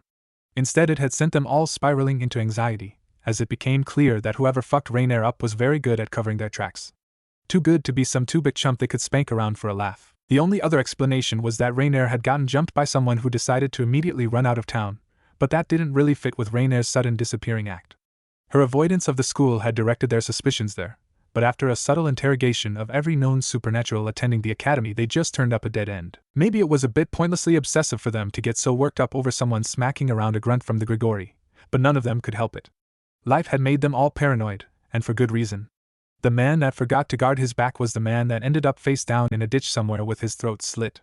A reality that Naruto had personal experience with. Fuck. Exhaling slowly, Naruto let the shower spray run down the tense muscles of his back as he rested his forehead against the cool tiles of the shower stall. He was dreading when the summer break ended and he actually had to go back to classes at the end of the month. Not having to deal with his naive classmates actually helped with the stress, but soon enough it would back into the daily grind of pretending to be just another human, cramming to complete his assignments, and play a sport he didn't even like. Fuck me, that's exactly what I'm here to do. Whirling around at the sudden intrusion with his heart leaping into his throat, Naruto was fully prepared to rip a new asshole into whoever thought it was a great idea to interrupt his me time. Or at least that had been his plan, until his eyes registered just exactly what he was looking at and his brain short-circuited. Valerie stood under the raining spray of the shower head, her crimson eyes glowing with soft amusement and a certain restless energy. The water had soaked into her straw-yellow mane, plastering her strands to her skin and darkening them to a heavy goldenrod hue. She wouldn't look at all out of place gardening outside during a spring shower, except for being completely and totally nude, streams of moisture running down her milky flesh. It trailed slick and wet, dripping down her arms and even through the crevice of her shapely, tracing a single line over her taut stomach to soak the gleaming curls above her sex. Naruto realized two things in that moment. One, that he was as hard as steel, the meat of his prick throbbing so fiercely with arousal that it nearly hurt. Second, that Valerie was naked in his shower with him. "What are you doing?" he breathed, his pupils blown wide as he scrambled back that scant few inches so his back was pressed up against the wall. Dimly, Naruto wondered if he should have expected something like this. He'd always gone pretty slow with both his bishops, but he did know that they weren't entirely satisfied with that pace. More than once they'd gone on the offense to push the stakes up another notch. Valerie narrowed her eyes at Naruto's retreat, stepping closer and closer until her breath fanned against his face, and the hardened tips of her were just brushing up against his chest. What I should have done a long time ago. A single hand came up to tease over the muscles of Naruto's stomach, the points of Valerie's nails just barely scraping over his skin in a way that had him sucking in a desperate breath while his rod twitched in desperate yearning. This was wrong, Naruto decided. He shouldn't be letting himself get backed into a corner by an overeager and too horny damper. When he'd accepted Valerie's affection, he'd promised himself that he'd treat her right. That he wouldn't rush things with her and do anything that would leave them with shame and regrets. By rights he should push her away and gently but firmly explain to her why this attempted seduction couldn't go any further. And then that hand wrapped around his shaft, and all thoughts of what were right and wrong fled Naruto's mind as he groaned. Issei bent over the sink in the school bathroom, splashing his face with a handful of cold water and wincing as it stung the bags hanging under his bloodshot eyes. He'd learned to rest easier after months without encountering hide nor hair of the supernatural, but he could never quite go back to the way it used to be. Ignorance was impossible to reclaim, and being constantly on the lookout for demons or devils that might jump out of the shadows at him was taking its toll. His grades had slipped, and only by working his balls off was he able to get them back up without his mother noticing. His libido had dwindled to practically nothing, and he stopped going over to his friends' houses for porn night. There were even a smattering of gray strands working their way through his chocolate-shaded mane. In short, Issei was a wreck, and while he'd cobbled together enough pieces of himself to function in society, it didn't work the way it used to. He was too serious and too sullen for his old friends, and too suspicious to make new ones. His possible friendship with Naruto Gremory had withered to nothing when he realized the other boy could very well be a devil in disguise. Pursing his lips at his haggard reflection, Issei wiped the water from his face with the back of his sleeve before slinging his back up over his shoulder. Whatever, there was no point moping about it now. Issei turned away from the mirror, letting one hand drift up to hover over the concealed rosary hanging from his neck as he left the bathroom. His research into the occult had led him to vague and often contradicting results, but one of the most common things to pop up was the ability of holy artifacts to ward away evil spirits. Maybe wearing a crucifix or stuffing his pockets with ofuta wouldn't do anything for him, but it brought him some peace of mind as he struggled through his school life. "Excuse me?" Issei whispered as he dodged around a trio of freshmen, careful not to meet their eyes or do anything that might attract attention. It was better to be uninteresting and wimpy than it was to stand out and get people's notice. A mediocre guy with mediocre grades who played on the soccer team with mediocre skill wasn't remarkable to anyone. "Excuse me?" It was best to keep it that way, because even if he couldn't prevent someone like Amano who was aware of the artifact he supposedly had coming after him, he could at least keep his head down and not catch the eye of some passing yokai. Fleeing out into the evening streets with his head hung low and his hands in his pockets, Issei looked both ways before taking his round route home. It would take him a bit longer to avoid all the back alleys and quiet paths he'd once used to cut down on travel time, but it kept him in the crowd as long as possible. If his mother knew how much fear ruled him, she'd break down in tears. That knowledge was bitter on the back of his tongue, but it didn't convince him to change his habits. Better to be alive and live in fear than to live fearlessly and be dead by the end of the week. That was just the way his life had to be, and for that Issei hated them. He hated Amano Yuma and her cruel smile. He hated all the ghosts and all the demons that went bump in the night feeding on humans for their survival. Issei even, in those darkest moments, hated all the gods that had left humans to be the prey of monsters. He hated and hated and hated until he could barely see straight. Excuse me?" Issei frowned, peering through the seething crowd of human bodies for the source of that loud cry. Again and again it rang out, sounding more dejected each time until he broke through a pair of particularly ornery salarymen to lay eyes on a young foreign girl. Glittering emerald orbs surveyed the stomping parade of strangers that moved on by, lit up with a combination of hope and sadness. "Excuse me?" she called again, half reaching for a tired-looking housewife that shrugged her off without a word. Long golden tresses cascaded out beneath a thin white headwrap, layering over verdant robes that tickled Issei's mind with a faint sense of recognition. A nun, he settled on after reviewing the scattered bits of knowledge he'd scrounged up on the internet. She was a Catholic nun, and a pretty young one at that. Damning the guilt that surged up in his when he thought about just leaving her to figure things out on her own, Issei coughed into his fist and stepped forward. "Hello?" he greeted, smiling weakly when those wide electric green eyes settled on him. "I couldn't help but overhear that you were having some trouble." For a long moment the foreign blonde just stared.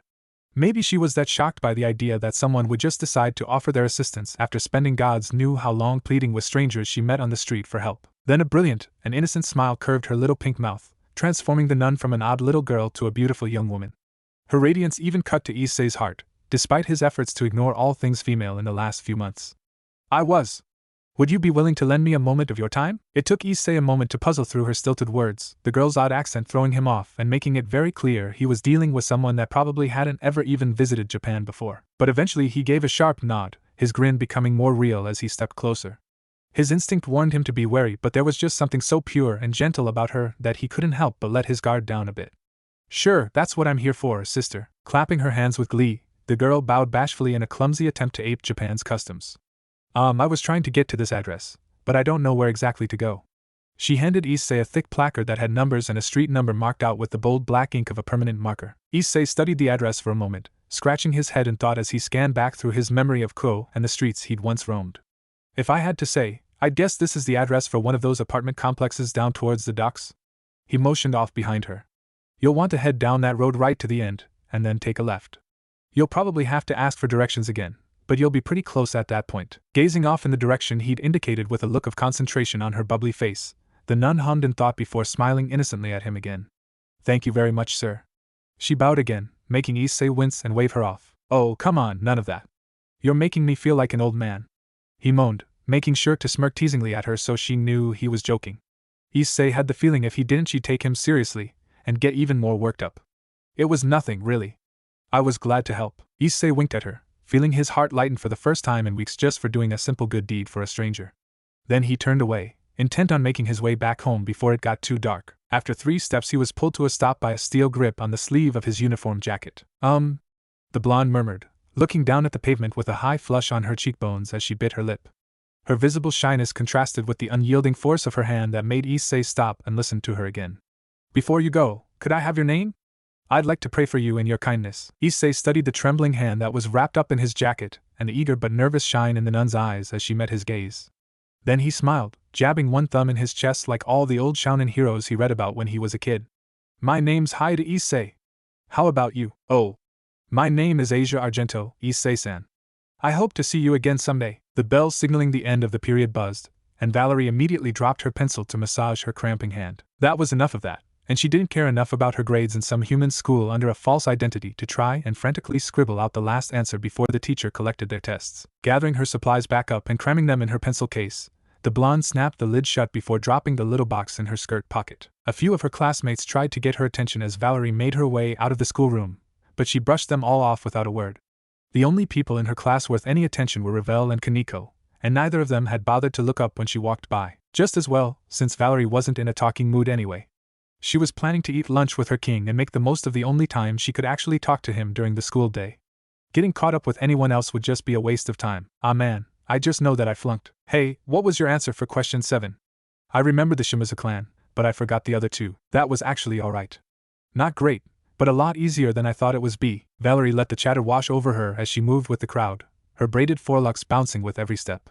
Their words were loud and obnoxious and full of pointless mediocrity, but they were easily ignored. No mortal tone could compare to the ringing voice of Sephiroth Grawl. Vanish, O night. Sighing, Valerie bit the inside of her cheek and let the sweet flavor of her own blood coat her tongue. It brought her senses back to the here and now, tricking her fevered brain and driving out the otherworldly presence of the Grail.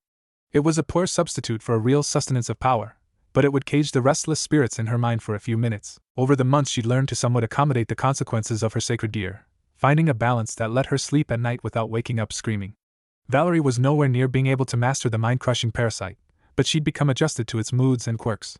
She was sane enough to stomp down on the voices and impressions that bubbled up from the cracks in reality. Or perhaps Valerie was just barely insane enough to have gotten used to things no mortal mind was supposed to comprehend. She quickened her steps, power walking to the end of the corridor, and down one floor so she could wait impatiently outside Naruto's classroom.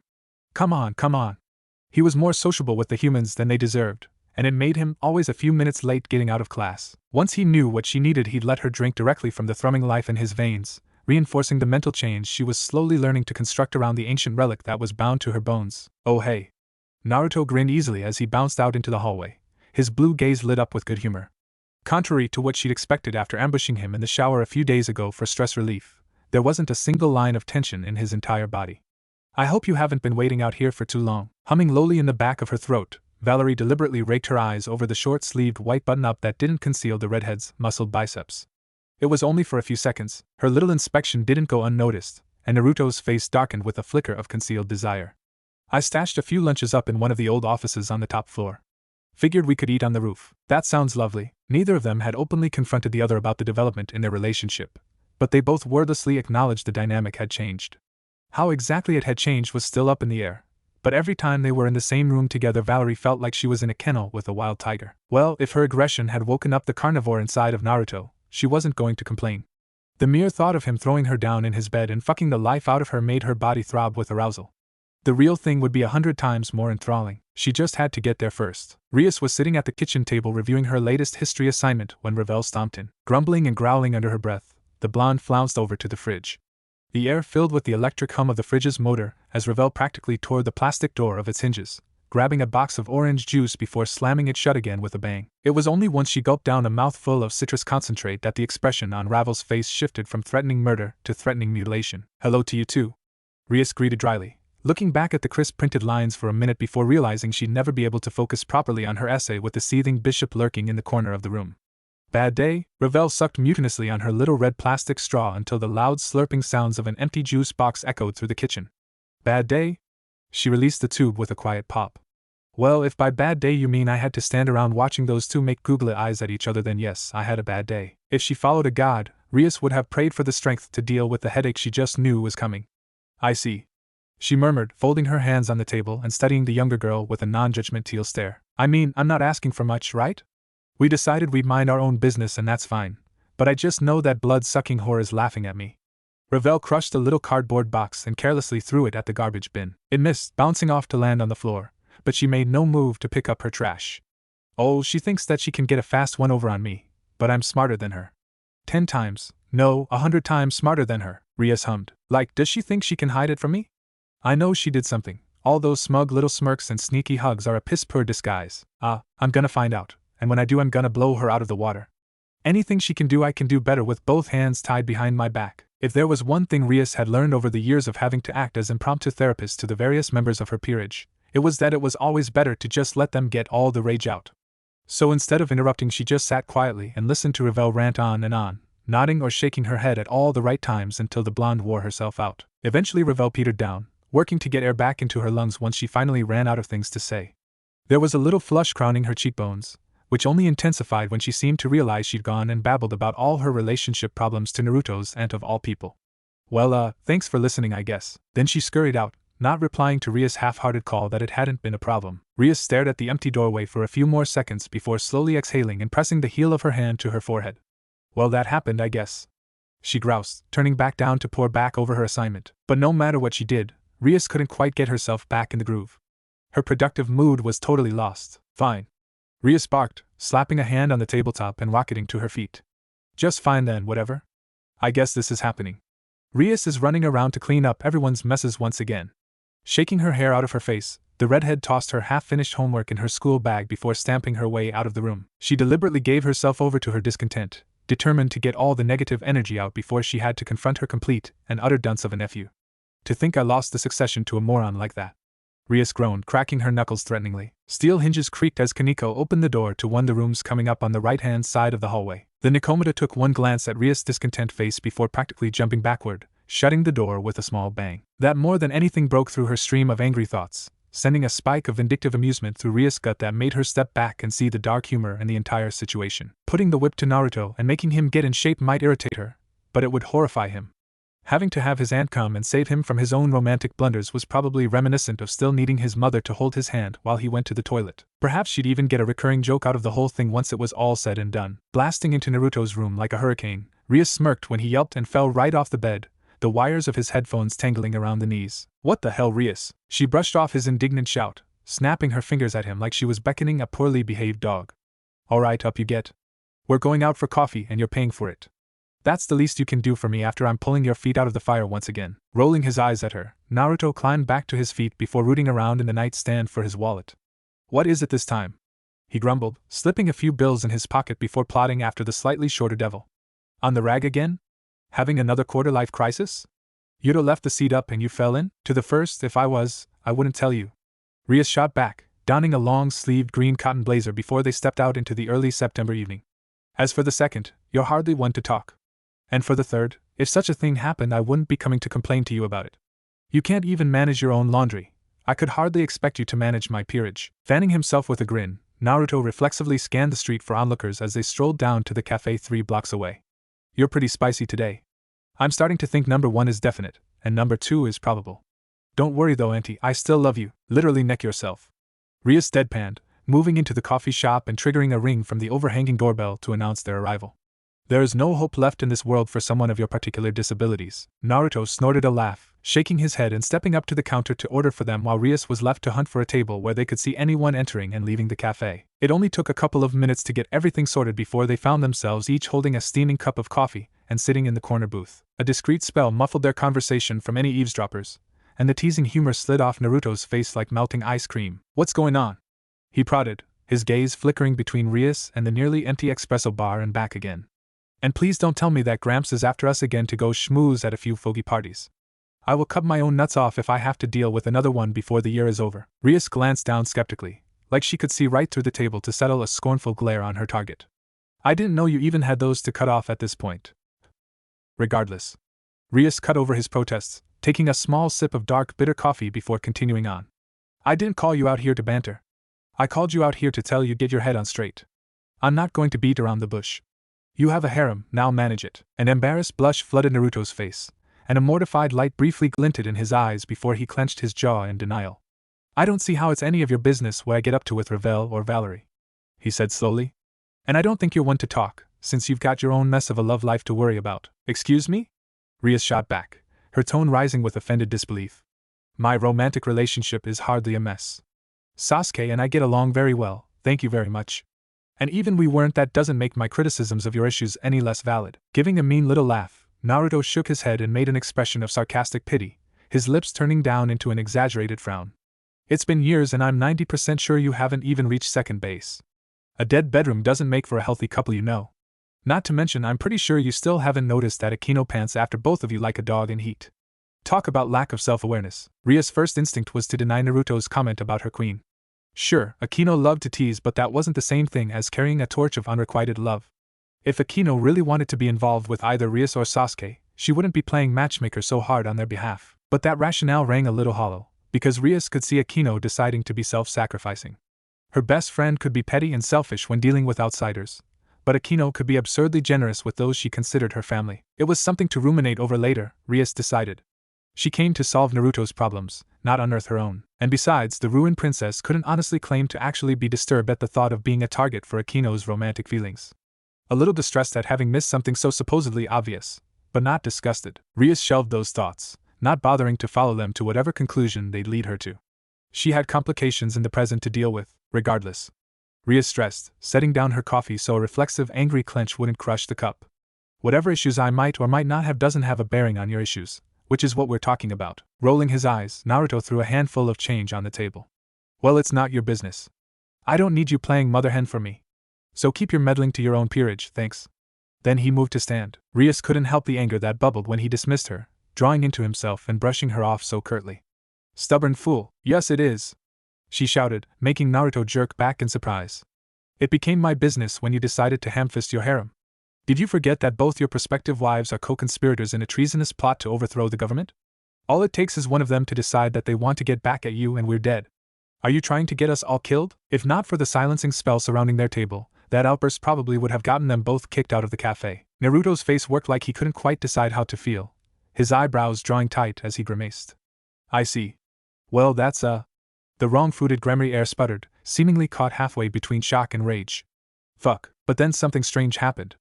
It was like a switch had been flipped inside Naruto, because all the contorted stress drained away from him in the space of 5 seconds. He inhaled, pulling his shoulders back as he sat back down, and then exhaled. The tense lines in Naruto's mien smoothed into approachable affability, and he actually gave Rias a small smile. The sudden transformation from angry young man to austere leader was so swift it was actually kind of creepy. I'm not. Naruto responded to her last question in polite, measured tones. I see your point, but I wasn't aware there was that much of an issue. Some jealousy, sure, but not anything on the level that it would explode in our faces like that. Still a bit wrong-footed by her nephew's shift in gears, Rias found herself moderating her own words to be quieter and less abrasive. It's not that they've been trying to kill each other in the living room quite yet, but the resentment is there and very real.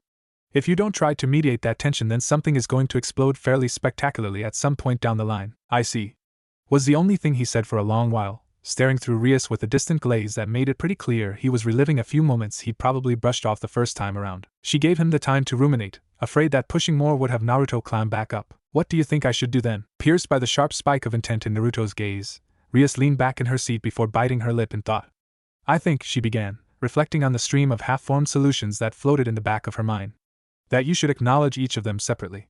Make sure they both know you accept all their feelings and return all their feelings, but that for political and cultural reasons you also have feelings for the other woman. After that, I suppose you should make some rough schedule in your mind. Thick incredulity marred Naruto's voice. A schedule? What am I, a gigolo? Rias offered her nephew a thin smirk.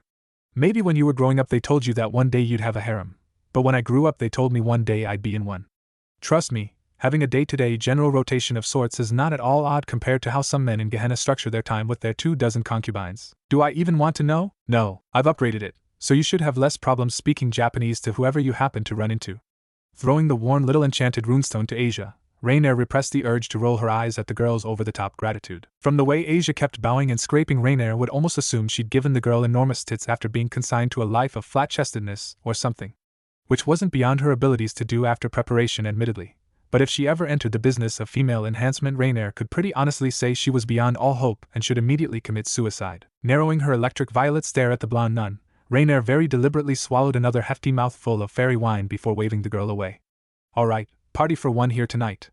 You go out and have fun, or whatever it is kids do these days. She only barely held back from mockingly telling Asia not to get pregnant while she was out exploring the town.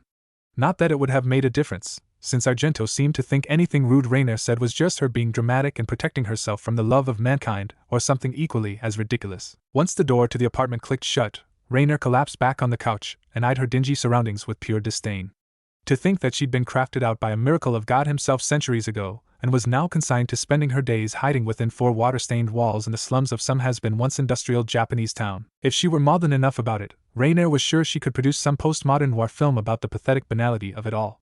But if she were that maudlin, Raynare supposed she'd be experiencing an existential crisis every other damn weekday. Taking another sip of the overly sweet purple wine she'd pilfered from Caliwarner's stash 4 years ago, Raynare flipped open the now well-worn folder she'd gathered all of the collected data on Hyde in. The ink was fading slightly after so much handling in so little time, but that didn't matter to Raynare. She was looked through the numbers rather than at them. It was harder than she thought to admit that the only reason she was breathing was because she was the recipient of misguided sadistic mercy. Raynare had gloated over surviving that one encounter with the wielder of true Longinus, but as time rolled on she's slowly been forced to recognize that the only reason she wasn't dead was that she was allowed to walk away. Accepting her survival was little more than a win was hard enough, but as Raynare kept watching Hyde, she slowly discovered the other watchers who had their eyes on the boy. It hadn't been the mercy of chance that led to Hyde not being killed that night, but a carefully calculated response of an unknown party. That spearman had plans. Plans that needed Hyde alive. Plans that required that Raynare be kept alive. She was trapped in the web of someone with a gulf of power over her, who expected her to dance on unseen strings and to act out some demented play for his benefit. Forcing down the constant paranoia long enough to call in a few favors and have Asia shipped into Ko was all she could force herself to do. Even then, sometimes Raynare wondered if that had been predicted and accounted for. It was maddening. Raynare freely admitted to anyone that asked that she was a coward. There was nothing wrong with cowardice, because it ensured survival and demanded cunning. A coward could go further than any noble paragon that was caged in by the expectations of morality and duty. All the greatest warriors had at some point been cowards that recognized when it was better to retreat and fight another day. So with the fear of oblivion burning on the back of her tongue, Raynare decided to break the rules and cobble together a road to life and victory out of the pieces of half a dozen barely formed plans. Once the solstice came, she could force through the ritual and take possession of Twilight Healing. It was technically against policy to kill humans to steal their sacred gears, but once she actually had the sacred gear in her possession, Raynare would have a leg up, both within the Grigori and against the bastard trying to play her. After that, all she had to do was rush Hyde. Her observations had shown that despite her attempt at getting rid of him, Hyde hadn't made any effort to actually train himself for combat. He'd barely even acknowledged that magic existed, much less become formidable in wielding it. The human that possessed the holy spear of the setting sun was Raynare's only real obstacle. As long as she moved quickly enough, she could get rid of Hyde before he interfered and retreat with both a victory and a sacred gear as proof of success for Azazel. Simple enough, if high risk in the end. And after living for centuries, Raynare was willing to take on that risk.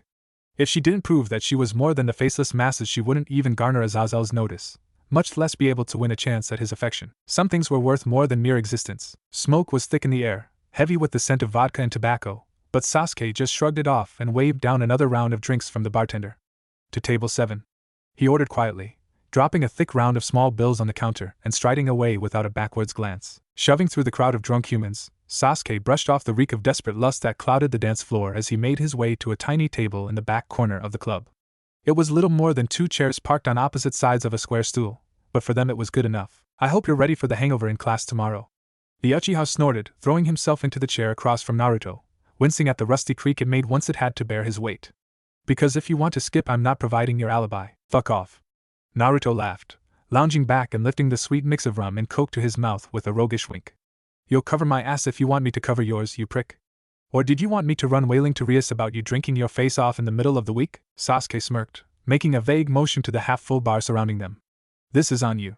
All I have to do is say that I came out of concern for your safety and I'm off the hook, while you get a double dose of shit." Glaring at Sasuke, Naruto clutched his hand around the empty red solo cup that had held his beverage. "You'd do that to me? Your own soon-to-be sort of brother-in-law?" He sounded all kinds of wounded, his sapphire orbs glittering with unshed tears. "Are you really that kind of man, Sasuke?" The Uchiha snorted into his gin and tonic, throwing back the cocktail before shaking his head at Naruto. All their important conversations seemed to begin like this, with mutual barbs and a few drinks to blunt the emotional edge of it all. His mother would have been horrified. "From what I hear, you deserve it this time around. A dead bedroom? That nonsense about Akino? Really?" She wasn't pleased. Neither was I. Well, in my defense, it was a bit of the pot calling the kettle black. Naruto raised his hands in a brief warding gesture, holding off any more commentary as a busted blonde waitress sidled up to the table and brought them another round of drinks. Then he pressed on. "I mean, come on," she went right for the throat. "You know how vicious she can get. Was I supposed to just sit and take it?" Sasuke grunted his agreement, letting the point slide. He truly hadn't even been angry about it. He'd just been needled a little, because he had been aware of Akino's attraction. He was even a little intrigued by it, as any man with a working pulse would be. But he wasn't Naruto, who could justify trying to build a harem, and his fidelity was one of the few scruples Sasuke could still claim to have. In the end, as long as he and Rias ignored it, Akino's infatuation would fade over time with a minimal amount of embarrassment for all parties. Well, don't bring it up again. Ignorance is bliss. The corner of Naruto's mouth tugged down, communicating his disapproval of a plan that was essentially lying by omission, but he didn't force the issue. Anyway, I didn't want to come out and get a hangover for its own sake. I needed your help with something. A prickle of amusement buzzed in Sasuke's throat at the thought that the famously stubborn and hard-hearted man that had refused to do anything he suggested on principle when they were children was now coming to him for advice. He was even tempted to throw down a few sarcastic comments about it, but it wouldn't be productive, and he had a feeling Naruto wasn't just pissing in an ocean of piss tonight. Spit it out then, idiot. Naruto gave Sasuke the middle finger for that particular bout of disrespect. Asshole. Anyway, when she and I were having our little chit-chat today, I realized that she wasn't just putting the whip to me to be a bitch. She was, lashing out a bit. Challenging my ability to lead, because she's never had a reason to trust you as her leader. Just my word. Right. Bracing his elbows on the table, Naruto leaned forward with an intent look in his eyes. That's why I handled her with kid gloves rather than losing my shit. And then I figured, well, what if she's not the only one? We all just kind of agreed to make me the boss. But over here I haven't really done anything to deserve it. The dots connected in Sasuke's head, and he frowned at the redhead. So basically, you want me to spy on them, figure out who's not entirely behind you and tell you how you can win them over. Spy is a strong word. I was thinking more just like, informant or something. That doesn't sound any better. Sasuke deadpanned, taking a sip of his drink to spare himself the need to elaborate. The alcohol simmered on his tongue and down his gullet, but he barely felt it as he turned the possibility over in his mind. He wasn't sure how he felt about it. Ambivalent maybe? There was a phantom of guilt, like he should find playing mole ethically objectionable, but he couldn't quite do it. Maudlin musings aside, it was rational. It wasn't even that unusual in theory, to have people on a team coming forward to the boss to tell him about issues that might snowball later on. And considering they were all part of what was essentially an undeclared rebellion, it was probably necessary. Naruto had the mantle of leadership, but only because he was the most ideologically committed to revolution. Fine. I'll see what I can do. Ravel squinted at the clock, studying the vibrant red numerals that blinked a mocking 2:36 and trying to decide if she should crawl off to bed or not. On the one hand, her fluffy pillows were calling her. On the other, she was pretty sure that if she kept her nose to the grindstone she'd finish all her academic assignments for the next 2 months. Decisions. Nibbling on the worn plastic cap of her pen, Ravel decided she'd be better off to just get her homework out of the way even if it meant she'd be tired in the morning. She hunched over the desk, scribbling down rough but still legible kanji with the impatience of someone that could do better but just didn't care to. As long as the teachers could read the text she'd still get full marks anyway. I would say I'm surprised you're still up working away, but I'm not. Ravel smirked sassily at the interruption, refusing to glance away from her paper as she plodded through inking out a hefty paragraph. And I'd say that I'm stunned you're not working away, but that would be such a blatant lie that no one would ever believe it. Then she looked up, and found her mouth running dry. Naruto leaned against the closed door of Ravel's bedroom, his blue eyes dark with resolve as he studied her. His shoulder-length red mane glistened with beads of moisture left after a steamy shower, and the tan flesh of his shirtless torso burned pink with the memory of wet heat. Cat got your tongue? Her fiancé's amused barb broke Ravel's stupor, and a crimson flush raced over the ivory skin of her cheekbones. What the hell is wrong with you? She demanded, forcing her gaze away from the hard muscles that defined Naruto's stomach. The drab door of her closet wasn't nearly as interesting, but at least it didn't turn her brains to mush. Something I should have done a long time ago. Naruto murmured, his voice heavy with secret irony, as if he was quoting someone else. The corner of his lip quirked up, and he let his arms drop down to dangle loosely. He approached. Pretending not to care was one of the hardest things Ravel had ever done. She'd endured abuse at the hands of uncaring family members, isolation from her peers, and years of struggling for acknowledgement. But resisting the seemingly harmless urge to gawp at her fiancé while he approached her all glistening muscles and leonine grace like some Greek god was up getting up there. Ravel would describe him as a modern Adonis, except she'd seen actual portraits of the man, and he was vastly overrated. What are you doing? Ravel hissed, holding up her hands in meager defense and turning her face away. She thought he'd learned to stop wandering around half-naked months ago after Kunou had started throwing water balloons at him every time he did. One eye Ravel kept open, guiltily peeking through the cracks between her fingers as Naruto approached. Sure, she was shocked and embarrassed, but that didn't mean that she didn't want to look or that she'd let her guard down. It was almost a sad metaphor for her life, unable to touch but still craving sight and sense and security over social expectation. Naruto braced himself on the desk, looming over the blonde with a conflicted twist to his brow. I needed to talk to you, he stated slowly and clearly, leaning down so that only a scant foot separated him from Ravel's flushed features. And I realized that it was better to do it now rather than later. The fresh peppermint of Naruto's breath wafted towards her, his teeth freshly brushed but with a strong cloying undercurrent that made Ravel wrinkle her nose. "You're drunk," she accused, all traces of flustered surprise draining away in favor of exasperated resignation. "Simply amazing. I'm sure our teachers at the academy will be thrilled at the prospect of your hangover." Absorbing Ravel's last barb patiently, Naruto just watched her. "I'm not that drunk," he eventually pointed out carefully. "I've just been thinking about a couple of things and decided to clear the air rather than let it drag on." "Fine," Ravel hissed through her teeth, scrunching her eyes shut. While she might be willing to enjoy a bit of eye candy, the lack of space between her and Naruto was a little too overwhelming. "Just get out of my face and say what you need to say." Warm fingers pinched Ravel's chin, gently but meticulously lifting her head. "You can look, you know," Naruto offered lowly, waiting until her eyes fluttered open. "In fact, I'd really encourage you to." Thinning her lips, Ravel jerked her face away from Naruto's calloused hand. "Stop getting sidetracked," she scolded vaguely, because what else could she say? Even if he told her she could, Ravel didn't feel she had the right to. She'd spent years trying to get the redhead to see her as more than a child, and almost every romantic interaction they'd ever had was one she initiated. At a certain point, Ravel just got tired of forcing her desires on Naruto. It had started to eat into her self-esteem. "I'm not." There was no teasing in Naruto's tone, only an earnest seriousness that required her attention. Against her will, Ravel found herself gazing back into that painfully handsome face, and realizing that the gremry heir wasn't finding some kind of sadistic amusement out of this. Instead, he just looked tired and sad. "I want you to look." Naruto took her limp, shocked hand and pressed it against the firm muscle of his chest, directly over the heart so she could feel the quick and steady thrumming of his pulse beneath the pads of her fingers. As a speech, the words were lacking, but as a gesture, Naruto managed to convey something that made her eyes burn. "You damn bastard." Shadows flickered across her vision as Naruto practically lunged around the desk, trapping her in her chair with the bulk of his hardy frame. "I'm sorry," he declared solemnly, cupping her face between his hands and breaking her into 1,000 pieces at the same time. Softly and tenderly, Naruto brushed the glimmering beads of tears from her lashes, the calm serenity of his expression shattering with sympathetic pain. "I'm sorry," he repeated, brushing his lips against her forehead like a benediction, moving down to kiss the tip of her nose. "I won't hurt you anymore." Then he pressed his mouth against hers, sealing his new oath and silently begging for absolution. Ravel gave it to him, the way she always had and the way she was starting to suspect she always would. Ravel grew to level 100, flashed on the screen, and after a slow blink, Kunou shuffled her newest max-leveled Magikarp into the bottom of her party list along with Naruto and Valerie. The trio of useless fish took up half of her loadout, and she was finally ready to challenge the Elite Four. But that was for another time, she decided as she saved and turned off her second-hand Game Boy. Stretching until the joints of her spine popped, the Rook ignored the glare Sasuke sent her for daring to shove her bare heels into his side. "I'm bored," she brought up instead, relaxing and slipping her cold feet under the hem of Sasuke's sweater. "Amuse me." "No," Sasuke denied instantly, turning back to study the grimoire on ancient Celtic magic that Rias had dug up for him.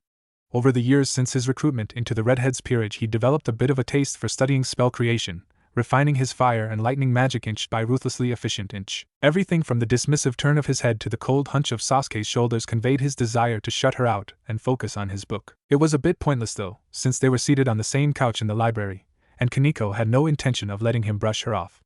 Eventually he'd break. "Amuse me." "No." "Amuse me." "No." "Amuse me." "No." "Your fly is open." "No, what?" Reflexively Sasuke glanced down, and Kunou took advantage of his moment of distraction to lunge across the cushions and grab at the tattered tome he held loosely. Kunou managed to pry the book away, clambering over Sasuke's lap and pressing a bony knee into a certain sensitive place that made him curse. Then she sent the grimoire floating away to some forgotten corner of the library with a sparkle of orange sorcery. Shoving the Nikomata off, Sasuke twitched his hand like he was resisting the urge to strangle her. "You just had to do it," he bit out, gingerly getting to his feet and hobbling around the room in an attempt to walk off the pain. "It's just what you deserve." Sasuke's face spasmed, like he wasn't quite sure what emotion he wanted to display.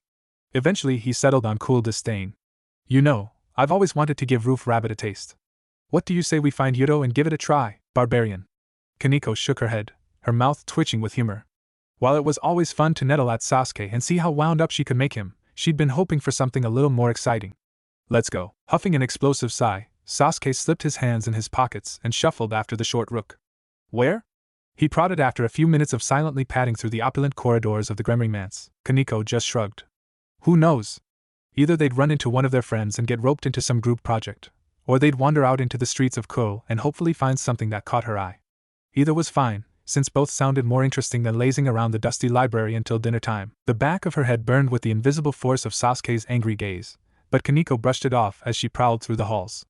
At one point Ravel fluttered on by with pink cheeks and a dazed glaze, but Kaneko decided that was none of her business. The latest bit of drama leaking out of Naruto's harem wasn't something she wanted to get into. I see. Sasuke mused, smirking slightly when Kaneko looked back in confusion. The arrogantly pleased look on his face was enough to make Kaneko demand he tell her what was going on, but the Uchiha just hummed and hawed and pretended to be oh so mysterious. Giving up with an angry huff, Kaneko narrowed a stern amber glare at the dark-haired devil, changing her direction and leading him directly towards the parlor she knew Rias would be relaxing in. If he wanted to play it that way, fine, she knew just how to handle him. Kaneko breezed into the studio, sparing a glance for the retro mecha anime that was blaring on the widescreen TV before leering cattily at the redhead. Do you still need a hand with that new vampire cosplay? We're bored and don't have anything else to do. What? No. Very slowly Rias shifted her curious teal regard from her rook to her pawn, and then back again. I might have just the thing. October brought dark nights and darker chills, but Issei just grinned and tightened the collar of his jacket around his throat with one lazy hand. Sure, it wasn't the most comfortable thing in the world, but it was good enough to take the edge off while he stood in the neighborhood park waiting. Rubbing his palms together to create a bit of warmth, Issei cupped his hands over his mouth and breathed out. The wet warmth of his exhale floated through the cracks in his fingers, white streams of smoke escaping to float away into the ebony night sky. What's the hold up? The brunette wondered, hunching in on himself to try to fight the cold. If Issei had something to distract himself with, it wouldn't be terrible, but when all he had to focus on were his own thoughts, the cold night found it pretty easy to take a pound of flesh. Issei-kun! A high-pitched happy voice called out to him, and Issei spun on the spot to offer a welcoming smile. Hello, Asia.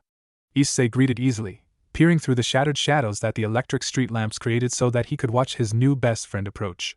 He'd only known the blonde nun for a few months, but every time he spoke to her he found his heart melting a little more. How's things going? Shrugging her shoulders, Asia crossed over a slightly damp sandbox to take a seat on the park bench. Things have been well for me. What about you? She still spoke a bit awkwardly, but after a few months in Japan her accent and word choice had improved quite a bit. Same old, same old. Issei deflected, eyeing the rusty swing set and considering its faded red paint. Months ago Yuma had pulled back the curtain and made it very clear that there really were monsters hiding under his bed. But after so long without any other sign of the supernatural, Issei was slowly starting to relax. He would never assume it was a dream, but maybe Issei could afford to be a bit less paranoid. In fact, Asia was one of the biggest reasons that he was letting down his guard. Sure, the first few times he'd been suspicious at running into her, and thought maybe she'd be the next magical murderer trying to take him out. But as the weeks rolled on, Issei decided that Asia was exactly what was written on the tin. She appeared to be an innocent and shy blonde nun that really was too good for the world, and that was exactly what she was. There was no way that someone could pretend to be so sweet and kind. If she'd intended to try to kill him, she had plenty of chances to do it. So no, Issei felt that Asia really was what she seemed to be. That said, I have been trying my hand at a few crafts. Nothing really complex, just building birdhouses and other cheap stuff like that, but it's been fun. Asia beamed at Issei, folding her hands in her green-clad lap and squinting at him with a cheery emerald stare. That's wonderful. She chirped, shivering slightly at the chill and hunching her shoulders in. When I was a little girl, my sisters and I used to spend hours and hours knitting scarves. I still do it sometimes. It's not exactly the same, but Noting how the cold seemed to bite through her jackets, Issei very carefully shuffled closer across the bench so their hips were pressed together. It wasn't exactly lewd, but it still brought a hot blush to his cheeks that he laughed off. Ah well, it's close enough, you know? At least I think so. Either way, you're making something. Asia's answering giggle was like the chime of church bells, clear and ringing and enough to rouse the soul. It was a pure,